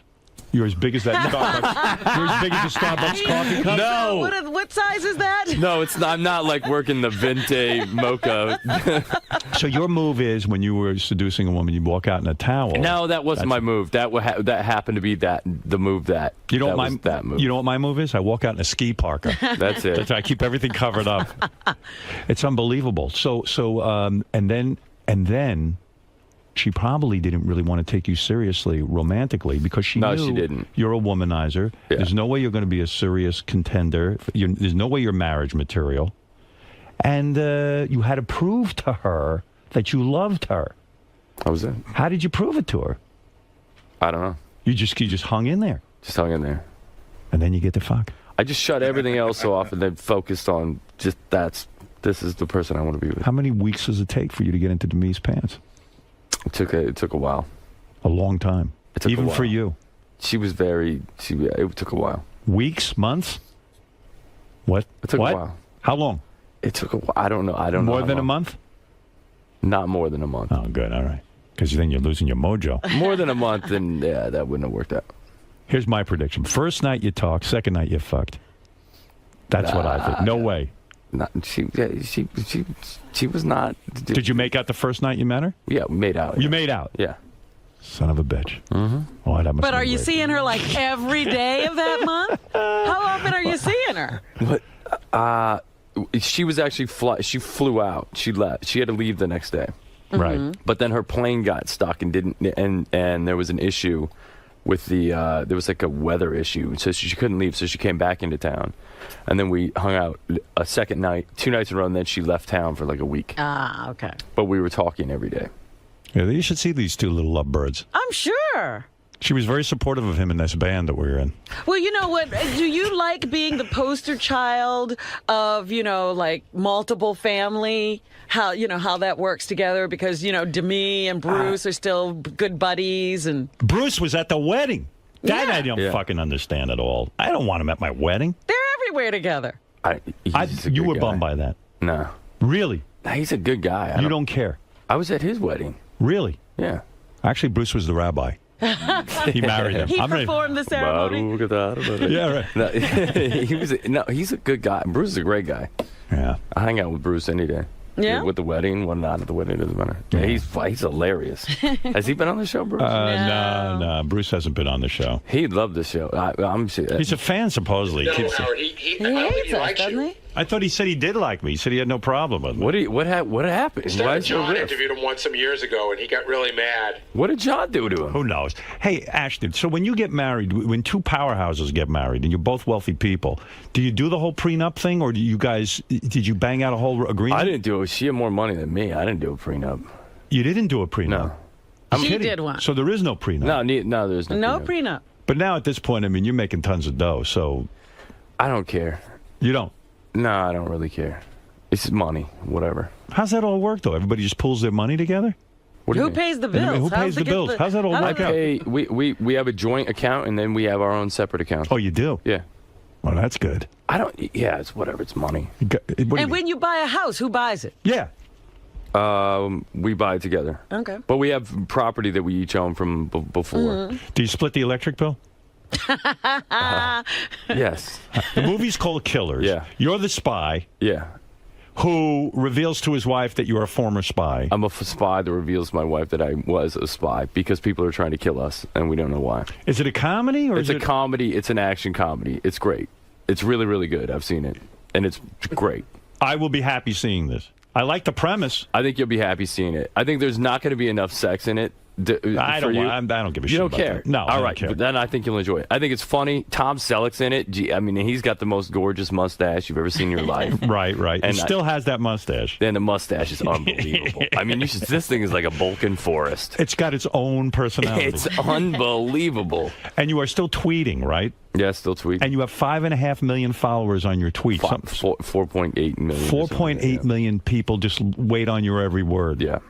They're not waiting on every word. They're following other people. You know what I said to Ashton with that Twitter? They should pay him because. Well, he did a whole thing. The big reason people knew about it was because of him and to me. They did a big thing for Twitter. You seem to be up on the technology. Is there something coming down the road that's better than Twitter? Like that you'll. What's next? That's better. What is the next thing? There's different stuff coming. There's a thing called Foursquare that a lot of people are using. Foursquare. Yeah. It's like you check into locations. Yeah. And then you can kind of create a crowdsourced Zagat guide. It's pretty good. And then there's a thing called Daily Booth. That's like people talking but with pictures. I see. Kind of a big thing. So if you go on that, you could change. You literally made tweeting very popular. You were one of the pioneers of this thing, true? And really, you made it popular. You built a big business for them. Have they ever come to you and said thank you for being interested in tweeting? I mean, I would think they'd kiss your balls. I've met with them. They haven't necessarily said thank you. Does that bother you? You're providing content. It bothered me for a while. For a while, it really bothered me. I was like, wait a second, like I'm helping to blow up your platform, hook it up. Right. But now I sort of got to the point where I was like, it'll come back around somehow, somewhere, wherever. Are you the world's greatest tweeter? Nah, there are people that put more entertaining stuff down. Yeah. Robin is now involved, and it's very, very compelling. Not a good tweeter. You're not good in it? I'm about to get taken. I'm about to get knocked off of the pedestal. Oh, really? Yeah. Yeah. What's happening? He's really got to go. What are you doing this morning around the movie? Today Show? I have Today Show. Regis. Oh, yeah. Regis and the Today Show. Show. Regis, your buddy. Yeah. So you got a lot going on. Yeah, he is my buddy. He lives in my building. My neighbor. All right. Look, the movie Ashton Kutcher is in is called Killers. Go see it. It's romantic, but it's a thriller. And there is some humor in it. Yeah. And I mean, what could be better than that? Sounds like a good combination. That's right. And look, he ain't bad to look at either. Let's be honest. What about her? Does she get naked? Yeah. No, she doesn't get naked. No, it's a PG-13 probably. Like how fired up you are about that. What about, did she get naked? Yeah. Hey, by the way, Ashton, you will like this, that my wife was on Regis, where you're going, and she came out with a dog, and the dog took a shit on the stage. Yeah, the dog shat on the stage. And it got big laughs. And what you should do is take a dump on the stage. Go and just squat it out. Go over there, squat out a big dump. And I am telling you. I heard this works on your show, Regis. Yeah. Just say, I understand Beth Stern was on your show, and she took a shit. That's the new Regis thing. Everyone's shitting on the stage. Everybody just goes and shit. All right, listen, we loved having you here. Good luck with the film. Good luck with the band. Good luck with the band. I'll contact you about the band. Yeah, and good luck let me with know when everything. we're all getting back together. Ashton Kutcher, everybody. Ashton, how'd it go, man? I think good. I don't know. You tell me. I think it went pretty well. All right, good. So, you never really know on this show whether it went good or not. You find out once you get in the car outside and somebody calls in and they're like, "Oh, that guy's a fucking asshole." Like, who's he? You don't find out how this one went until afterwards. All right, man. Thanks for stopping by. Take it easy, man.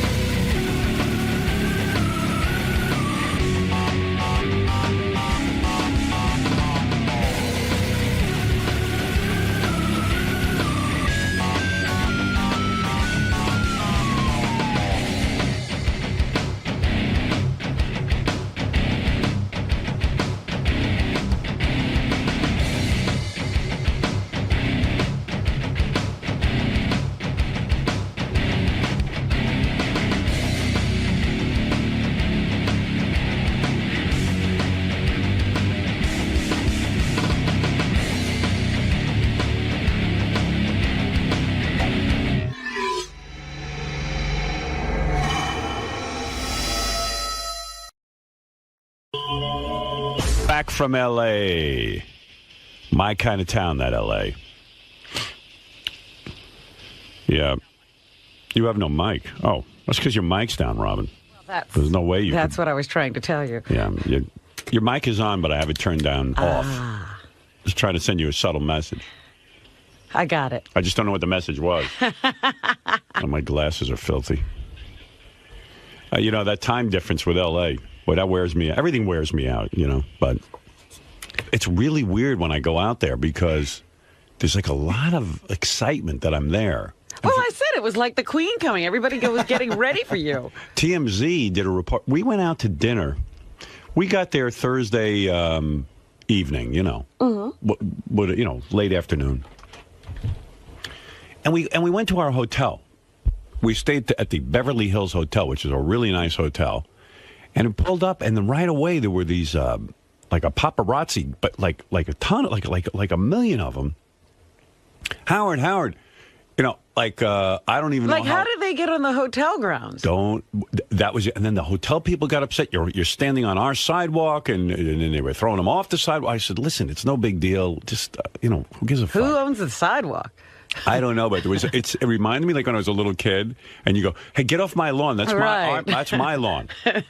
No, our property line ends here, man. You're always arguing with your neighbors. I don't know. Did you have that? Oh, yeah. I was telling you about the guy who would yell at the children every time they touched his grass. Yeah. That's my grass. Yeah, and it's like one little patch of grass. Right. It's such a small patch of grass, it's not even worth fighting for. So we get there, and there was a lot of excitement. And I said to Beth, I go, man, there's a lot of excitement. Well, they're looking for something new to do, I'm sure. Like, I'm the new guy in town. Like, you know what it is? It's enough weird. of Kim Kardashian and her sisters and wherever they go. Yeah, right. It's like, because I don't live out there, there's very, most celebrities out there, no one's, Jimmy Kimmel told me that, he goes, you're just not here enough because everywhere I went, it was like an event. Mm-hmm. I was like, I must be like the president when I go out there. But that's what I said. It was like a state visit from another foreign dignitary. Even that guy from TMZ, Harvey Levin, was saying... on his report, wow, it was like Howard Stern is the king of L.A. So we got there, and we were meeting Jimmy and his girlfriend Molly, and J.J. Abrams and his wife, Katie. J.J. Abrams, who's been on our show, he did the Star Trek movie and the Mission Impossible movies, right? He's the guy who created Lost and all these shows, and he's a good guy. And so we were all going to go out to dinner together at this place called Soho House. Okay. So we're driving, and then all of a sudden, there's all like it was like being Lady Di. You know how they chase you? There was like 3 cars chasing us. So I said to the guy driving us, I said, "Listen, man, slow down. This ain't Let them catch us. It ain't worth dying over." I said, "Let's just go." And I mean, what happens if they catch you? Yeah, I said, so you get out of the car, and these guys do not give up. They'll take pictures, so who cares, right? Oh, yeah, it's not like you're with somebody other than your wife. What are they going to catch you doing? That's what Beth said. Beth said, it's not like we're dating, in secrecy. And it's not like you're cheating on your wife. I'm your wife. It's okay. I said, yeah, that's exactly how I feel. So, because really, what are you running from? I mean, okay, so some guys are going to take your picture. Big fucking deal. So I get out of the car. And right away, it's so confusing. You can't even see where you're walking. They're popping so many flash bulbs. And then there were 2 cars worth of guys chasing me who are professional autograph seekers. Now, when I say professional autograph seekers, they have every picture I've ever taken or every movie poster, anything that ever came out about me, my books. So how long does that take to get through them? Well, those guys, you can't sign anything. I signed a couple of things, but once you start, they're like... They keep flipping another thing. Because that's how they make their living. They sell these autographs. So if you stand there and sign for 10 hours, they'll have you sign 10 hours worth of stuff. Wow. So I was like signing one. What happens is, though, you get out of the car. I can't even see Beth now. I get nervous about her. Right. All of a sudden, I can't even find... I wanted to actually look at where I was. You can't see a thing. It's blinding. All of a sudden, I feel some people grabbing me like the Beatles or something, like touching me and pulling me and pushing me. And I go, what the fuck? What the fuck's going on? Now I'm starting to get aggravated. This is how things heat up. I mean, how far is the door from the car? I mean, what do you have to do? I couldn't even fucking tell you because you can't even see in front of you, and they block. It's almost like what they do on the football field. There's a whole pattern they run so that you are You can't blocked. see where you're supposed to go. Where's the lane? So I'm like, man, this seems dangerous in some weird way. Like, I could have walked into the street, got hit by a car. I don't know what the fuck's going on. And then you don't know where Beth is at this point? No, and now they videotape it, so what they're hoping you'll do is either get in a fight with someone, or you'll fall down, or you'll look confused. So I was like, I don't want to do any of those things. I just want to get into the restaurant. So it's actually surreal. You don't know where you are. It's almost like being in a bee's nest. You cannot see a fucking thing in front of you. So fortunately, I brought Mike out with me. You know Mike. Yeah. And he was helping us get in, but it was crazy. I started to sign a few things. I said, this ain't going to fly. I'm not signing any more that stuff. just makes more... And then they follow you around for the whole weekend because they know you're an asshole and you'll sign everything. And you know, it's not like it's a fan saying to you, sign something. For like a woman. It's a guy with a bunch of... Yeah, like I went shopping and this woman came up. She goes, I'm a fan. Would you sign this for my niece or something? I said, yeah, sure. You know, no big deal. But she doesn't come with another one. She doesn't have another niece. No. It's a whole racket, but it's really... I'm going to say dangerous because you don't know what the hell's going on, and they're hoping you'll get hit by a car. These guys, because then they'll be the ones who tell all the stories. Yeah, you have no idea if you're on the sidewalk. You don't know where the fuck you are.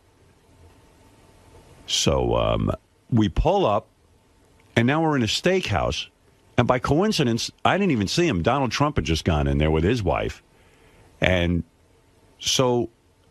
The steakhouse is the wrong restaurant. Because I was going to say, what were you doing at a steakhouse? Well, it turns out the Soho House is 2 floors up. It's like a building complex. You know, it's like who the hell knows what was going on? You think I know what was going on? So I walk in, I finally get in there, and it was like wacky. So the guy goes, "Do you have a reservation?" I go, "Yeah," and they go, "No, we don't have your name on here." I go, "Is this the Soho House?" And they go, "No, this is BOA Steakhouse." No.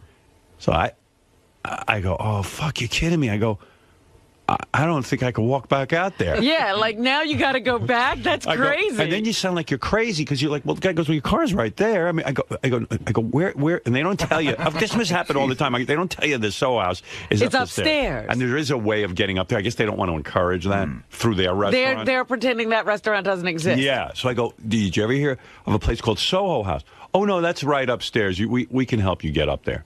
I said, thank you. Don't send me back out there. The whole thing is crazy, man. I don't know. It was wild. And I'm telling you, we pulled up to the hotel. These guys, there were so many guys out there, so now they're fighting over... How do they know where you are? I don't know. It's impossible that they would know. First of all, I'm registered under my alias. Yeah. Which you seem like a retard doing, but thank God we do that. And I don't even know how they... It was a private entrance. I don't even know how they... I don't know. It must be someone from the hotel knows I'm coming and tips them off. Oh. It was crazy. It was like right out of the Beatles' Hard Day's Night. And, you know, I guess if I was single and I had a new chick if you were with me, trying to impress somebody, it'd be another thing. I'd pay people to do that. That's right. You'd make this happen. You would say, come on, get a crowd out in front of the hotel so I can look important. And you know me, how cranky I am and everything. And I was just like, boy, this is weird. But, you just go with the flow. I was like, wow, okay. So that was dinner Thursday night, and that was pretty nuts. Mm-hmm. And then Friday, Beth was running around. She was on everything. She was on Jimmy Kimmel. Did you see her on Kimmel? No, I have to go get the YouTube now. She was really good. I missed it. I heard about it. Yeah. I saw a lot of comments about it. I'll tell you about the party that Jimmy threw. Yeah. I'm getting to that, but the funny thing is that Jimmy has a room where you can jam. Like, he's got all guitars and in his house. Yeah, he's got a whole like outdoor room. Like, I shouldn't say that. That doesn't make sense. But it's a detached. It's the room. It's a room that's not part of the regular house. Okay. All right. It's like a guest house, but he set it up for like if everyone wants to go play instruments. And he says no one ever plays instruments when he has this thing set up. So a bunch of us went in there, and I saw pictures from the evening. And I'm standing next to Ashton Kutcher, who's coming into that this morning. I'm standing next to Ashton Kutcher and David Arquette, and we're jamming with our new band, which I'll be telling you about. So you guys are now going to make music together? There's something happening. What do they call this? Is a super group. There's a super group forming. I'm going to tell you about it. But anyway, I saw pictures from the evening, and I look horrible in every single fucking picture. I'm standing there. It's like, Jimmy said to me, quite frankly, George Clooney would look horrible next to these guys. They're all handsome. Now, come on. George Clooney's handsome. He's making a joke, but I'm just saying, what am I doing up there? I look ridiculous. And Beth must really love me because she told me I look really hot playing the guitar with these guys. And I was like, oh, we need Fred here because I'll jump to that. You need a real musician in the band? Is that the thing the band is missing? Well, it was really something, this trip to L.A. First of all, L.A. is the greatest because of that weather. I got to tell you, we're fucking around here in this cold weather. I have tried to get you out of here for a long time. I'm not attached to this place. I got 3 daughters, my parents, Move them. I can't move them. I got to be where my ex-wife's got the kids and all this stuff. But Ashley's getting close to going to college. She's got another year. Then I'm fucking heading out of here. That's it. I'm going somewhere. I've been talking about that. Why do you think I'm on a plane every weekend in the wintertime? Boy, that warm weather puts you in such a good mood. So Beth was running around like a maniac. I don't know if you want to hear any for Jimmy Kimmel, but I thought it was really strong. Yeah. I wonder how the fans are feeling because, Beth gets so much crap, and I thought she was really... What do you mean? Well, Beth gets so much shit from our fans for being my wife, and they're just there's a lot of people who are mean to her on the Stern Fan Network. Oh, again, you're going on those things. But I thought she did a really good job. Because everything I heard was positive. It was not, I didn't hear one, I don't talk to those Stern Fan people. Well, I had this whole thing where, I got there, and Beth was running out to go do Jimmy Kimmel's show to promote her book. Uh-huh. And the first guest is Ryan Phillippe, JD's pal. Oh, cool. And, he was at Jimmy's party, too. I'll tell you about that. It's good seeing him. He had his hot girlfriend with him. Everybody has a hot friend. So, anyway, so Beth went out, and she was like, she knew I'd be cranky because we were going to dinner afterwards. Right. With Jimmy and stuff. Did you go to the show with her, or you stayed at the hotel? I stayed at the hotel, which is something my psychiatrist will be proud of me for. We've been working on that kind of stuff. What does that mean? Where I learned to stay out of things. You know what I mean?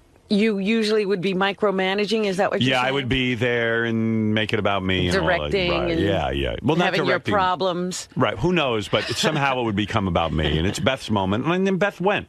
And Beth was happy to go and all of that. And so I stayed at the hotel and ostensibly to get a nap. That was the thing because I'm Mr. Cranky. And Mr. Nappy. And plus, every minute I'm looking at my watch going, uh-oh. In New York, it's really 6 o'clock. I'd be eating my dinner. You're like the timekeeper. Yeah, I'd be like, I'm hungry right now. Because it's really 6 o'clock for me. And I'm sitting in the hotel room neurotically and not sleeping because now it's my dinner time. And then we're not eating dinner till after the Jimmy Kimmel show, which is done like at 8 o'clock, but that's really 11 o'clock. I'm making myself berserk.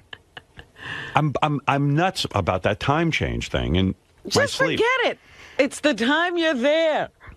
I guess. I hear you, but I can't get used to it. Well, you only got 2 days. So now I'm laying in bed, and then I said, I better beat off.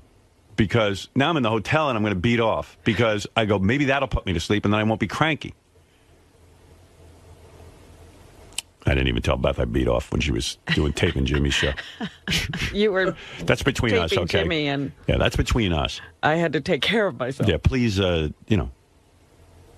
keep that from Beth. Yeah, I have an honesty issue. I tell her whenever I beat off, but this time I was embarrassed. What is that, like a pledge? Well, I just say, I don't want to be uptight about it. Hey, I beat off. What's the big deal? But, I mean, if it comes up, it's one thing. But you don't have to announce it, but also, I wanted to have sex with her that night, so I didn't want her to use that, you beat off already. What are you doing over here? I just didn't want it to be an issue. Huh. Because she could take that the wrong way, like, what are you beating off for? You have me, I don't know. I didn't want to fuck things up. I think you're making a big deal about nothing. Well, welcome to my fucking nightmare. I mean, my God. Making a big deal about nothing every second. Life. Yeah. So, but nevertheless, even with the beating off, and I ate a bunch of bananas and everything, I still couldn't fall asleep. Bananas, beating off, no sleep. Nothing, because those are my 2 key things. If I eat a banana... Because I guess it has some sort of weird tryptophan thing or something. I never heard that. I don't know, but I never heard it either. But somehow I've convinced myself that eating a banana will put me to sleep because it's a complex carbohydrate or something like that. I have a theory. Okay. And it was a massive explosion when I beat off in the hotel. Oh, man. Did you mess up the walls? No, but it was like a 4-tissuer. And I burst through the tissue. Oh, no. I ripped a hole through it. I was dropping loads.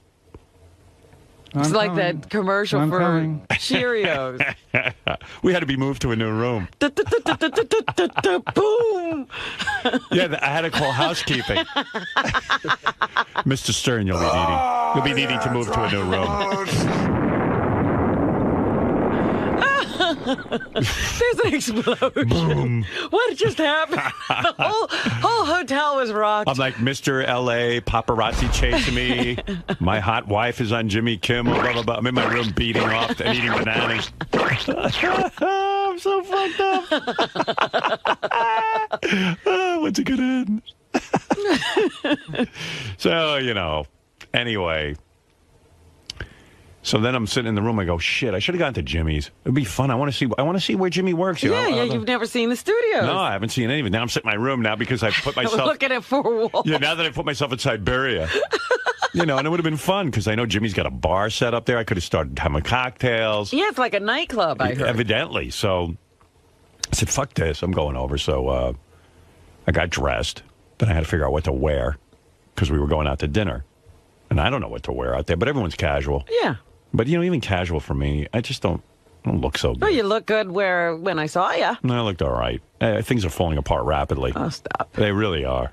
That's the bad thing about going to L.A. Everyone's so fucking good looking that, I really look heinous. And why do you think all those people stay in the psychiatrist, the plastic surgeon's office? Yeah, but you know what? Some people are going too far with it. But that's why they do. It's an attempt to stay ahead of that, and then they make mistakes. Yeah, I'm much handsomer in New York. That's a good point. That's a real good reason for me not to go to L.A. because I'll start looking like the Joker. You know what I mean? I'll be like, maybe I should get tugged back a little bit. You'll be one of those. What's wrong with his eyes? Yeah, well, hey, come on, it's competitive out here. He looks like his eyes are upside down. I look like a monster. Now, everybody's just very, very good looking. I'm telling you, I was looking at Dr. Phil on Jimmy the other day. They were running promos of it or something. I was like, his crow's feet are going the wrong way. Yeah. He's even had a tweak. And he's no fashion plate. I don't know. In L.A., I'm a 1, but in New York, I'm a 4.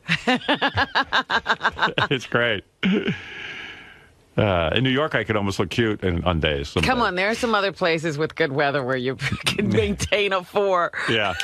Mexico. My height gives me a 4. I don't know. So, so where am I up to? Oh, just Thursday night. Yeah, so...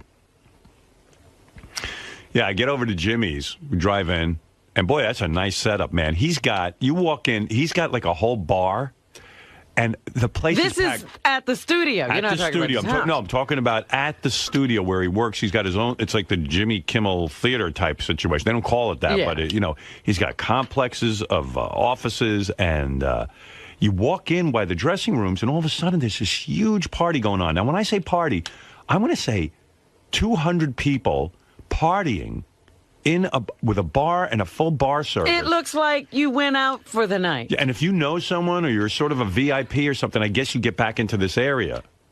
And it's the place to go for drinks, like a club. And it's not even people who have anything to do with the show. Huh? What's that all about? I don't know. The bar's going, and it's, would you like a drink? And I'm like, yeah, sure, okay. What do you got? Start out with a little white wine here. Now, is it open bar? Open bar. Wow. I mean, it was open bar for me. I wonder if these other people have to pay. Yeah, I'm like, is Jimmy, subsidizing I don't know, his career by opening a joint? But it is some vibe back there. And I even said to Jimmy, these aren't the guests or anything. It's just like, what's going on? It's like a whole other show. You don't even know who these people are. They could almost have a reality show just based on that bar.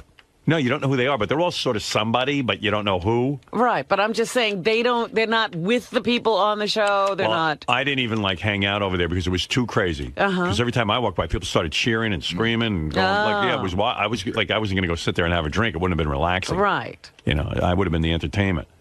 So I was just sitting in the dressing room. Beth was in there, and all the producers and getting her ready and everything. And A lot of the guys who work on that show are big fans of mine, and then so Beth went out and taped, did the show, and it was really good. Like I thought she should have had more time. They had really good repartee. Beth and Jimmy. I don't know if you want to hear any of it. I do want to hear. Let's see. You want the full interview is 9 minutes. I don't know how much. But I'm really. Wait a minute. How's your psychiatrist going to feel about the fact that you then got up and went over? No, there? I was there at the appropriate time, like when I was called for. But they were running late on their taping, so I ended up being there to see the taping. I wasn't even supposed to be there for that, so it wasn't my fault. All right. Ryan Phillippe was the first guest, and he was saying some really nice things about me. He was really being very sweet and talking about how his mom used to drive him around, and he'd listen to the show, and it was like his big influence. So it was not. I was really starting to feel very full of myself being out there because the people were carrying on about me and telling me I was a genius. Like Amy Poehler from Saturday Night Live was I'll tell you who was at the party, but she was there and her husband and they were telling me I'm their hero and comedy hero, and I was just like, How come they're all doing very well and are respected? Yeah, I yet know. We're still over here. I know. I'm everyone's comedy hero, and they've all done very well in a respectable way, and I'm still this fucking pariah. This freak show. I don't know. This social pariah. Like Jimmy's got a show on ABC, Amy Poehler's on Saturday Night Live and has a TV show on NBC, and and I'm still some weird dreg or something. And so then Beth came back, and I told her how funny it was, and everyone was really pleased. And then then we went up to Jimmy's offices to get him because we were all going to go to dinner. But did they not come in the same car as you? How come they weren't with you when you went to the Soho Because they house? had a different car because afterwards they're going home, and we were going back to the hotel. So yeah, they had a different car. Oh, okay. Yeah, and that's when that whole Soho. This is why, like all those Hollywood people talk about conservation and saving the environment. Look at how many cars. I know. But you know what? It was really kind of exciting because, I was excited for Beth and I felt good. And she was nervous that, she wanted it to go well because she knows Jimmy so well. Oh, yeah. But, and plus you drink before you go on. I slowed Beth down. She was drinking? Well, yeah, I told you there was a whole bar with cocktail area. And doesn't mean you have to have a cocktail. She had a glass of wine or something, but she said that's the key to getting relaxed. I mean, it's really kind of smart to give people alcohol before they have to go out. Oh, my goodness. Yeah, so anyway, so then the whole dinner thing happened Thursday night, and, and that whole story. I'm telling you, this big Hollywood party that Jimmy threw was really quite something. I'll tell you the guest list. So this was Saturday night. So I really didn't even know who was coming entirely because, there were some people that I had invited because Jimmy said, who do you want to have there? And then there were people just kind of were there, and I didn't even know they were coming. So he's all dialed in, apparently, in this Hollywood scene. Yes and no. I don't know. I can't tell what's going on out there. I'm so out of it. You know what I mean? Look at 90% of my life is pretty much, it's just me and Beth and then my kids. And then I'm kind of sequestered in New York. So when I go out to Hollywood, when I go out to L.A., I'm telling you, it was really strange. It was really like being the Pope. That paparazzi are following me like even Jimmy goes, nobody gets followed like this. This is insane. You would have thought I was Suri Cruz or something. Britney Spears. Or Britney Spears. It was wild. And and I didn't even tell you this. Like Friday night, I went out with just Jimmy and Molly to this Italian restaurant. I can't think of the name of it. No wonder Adam Carolla's all upset. Yeah, Adam was at the party. And Adam goes... But you wouldn't give him any special time. No, we invited Adam Friday night. He was shooting a commercial or something, and he wasn't available to come. So I met Jimmy and Molly over at this Italian restaurant. Because Friday, I just did the same routine again. I hung out by the pool. Now, was Beth busy all day on Friday? All day pretty much. Wow. She stopped by for an hour. We went shopping for 2 hours on Rodeo Drive, which I don't recommend if you have any degree of fame. Because... you can't move? Yeah, it was kind of crazy. I didn't know what it was. I saw it in the movie Pretty Woman, Rodeo Drive, and Beth said, let's go shopping on Rodeo Drive. I said, yeah, why don't you get dressed up like Julia Roberts, and we'll go, and I'll look like me. You're going to dress up as what? There's no point in me dressing up. And I said, yeah, let's go shopping. So we hit, like the first store you hit, then everyone's like, It's really kind of a tourist trap, actually. It is. Well, of course. What do you mean, of course? How do I know mean, that? Pretty Woman, it didn't look like that. Rodeo Drive. Oh, well, I walk out there, and there's a... I guess they have a lot of tour buses that come by. They're open-air tour buses, and it Those says... big double-decker buses. And it has Star written on it, and people are there to look at celebrities. They drive by the celebrities' homes. So I walk out, and they go, hey... The guy on the... Did he have a bullhorn? He had a bullhorn. Yeah, he goes... And right over there is Howard Stern, radio announcer. That's funny. You can't miss me, you know what I mean? That's a movie scene. And I go, uh-oh. Beth goes, all right, get back in the car. This is going to be a disaster. We don't need to go shopping. I said, listen, honey... They're announcing you from the bus top. My new thing is proven to Beth that, like, nothing bothers me. I go, honey, we came here to shop. Big deal. So people see. So they're on a tour bus. That's not a big deal. So they're announcing me. Yeah, so they're announcing me. We're trying to cross the street, and now we're jaywalking because we're so desperate to get across the street and hide. We're going to be hit by traffic, but and it's Beth's okay. Going, and I go, Beth, let's go into that store. She goes, no, I really don't want to go to that store. I want to go to the one all the way down there. I go, we're going to walk all the way down there. No problem. No problem. The guy's going, Howard Stern is over there now crossing the street. He is crossing the street. So we went in some stores, and Beth said to me, oh, I had enough shopping. Let's just go. You know, like we went to two this was stores. A bust. It kind of was. Yeah. It was a shame. But she was real tired from doing all this promotion, and I couldn't wait to get back to the fucking room. And what'd you wear? What'd you throw on? I just the shopping spree. Same thing I'm wearing now. Yeah. I don't get dressed up. I don't know what to wear. But Beth looked all hot. She had on the big fucking heels and the mini dress. So she was really doing the Pretty Woman thing. I said, go ahead, come on, we're the Pretty Woman. And so I didn't realize it was a whole tourist thing. Oh, well, yeah. I thought it was very exclusive. No, the inside is very exclusive. No. Outside is nothing but but Pretty Woman, they almost throw the people out who are like scumbags. Yeah. Apparently, they don't. Everyone was allowed in, because every store I went in, everybody was there. Yeah, but they can't really buy anything. No, I don't know. I don't know what was going on, but then we had to get right. We wanted to take a nap before the party, because as you know, the party started at 6, but that's really 9 o'clock in New York, which is the time I'm on. So you took a nap? Yeah, we took a nap. Even though you'd been lying by the pool all day? Well, I was turned on because Beth was wearing a short skirt, and we were on Rodeo Drive. I said, when we get back, I want to keep so that. You didn't nap. I said, keep that skirt on. Well, no, if I blow a load, I'll go right to sleep. So I know that. I'll tell him, like, I better have sex, because then I'll fall asleep and take a nap. So I told her to take her dress. She should wear her dress, and we should have sex back in the room. Right. Because it'd be like Pretty Woman, like, you know. We walk in the room, and then I take her. Uh-huh. But then she had to take a bath or a shower or whatever she was taking. She showed up in the room in her just a regular, you know, sleeping outfit. Oh. And I got upset because I didn't have my Pretty Woman fantasy. I wasn't Richard Gere. Oh, well. Some other time when she's not working. I want to take you in that dress. You got to find a time for that when she's not working, Howard. Yeah, right. She's all work. Workaholic. She did a lot of publicity. Yeah. Yeah, I mean, all over the place. And then we had to get ready for Jimmy's party. We showed up, and Jimmy's got this nice house. I don't know. It seems to have... Sounds like a compound with extra houses for band setups. He has like one little room. He has a house with a room that... In other words, I guess what you would call it is a guest house. You know what I mean? And like it's not attached to the regular house. Right. But he went all out for this party to welcome us, because he had a bunch of people serving. He had guys cooking in his kitchen. He has a very contemporary home. Uh-huh. And the whole kitchen was filled with people cooking. And he's got a pizza oven, and they were making pizzas. And then he wasn't making the pizzas? I thought he gave up. There were too many people there for him to cook. He evidently entertains a lot. Like, he'll just have a lot of people over. Well, we've heard about those football parties he every throws Sunday. Every Sunday. So then he's got the, so the first room he takes me to is this music room, where there's like carpet on the walls. Yeah, so he's soundproof. He's got a keyboard, drum kit, and a bunch of guitars, a trombone, and a trumpet, and like a ukulele. He's got a whole bunch of stuff. Who plays in there?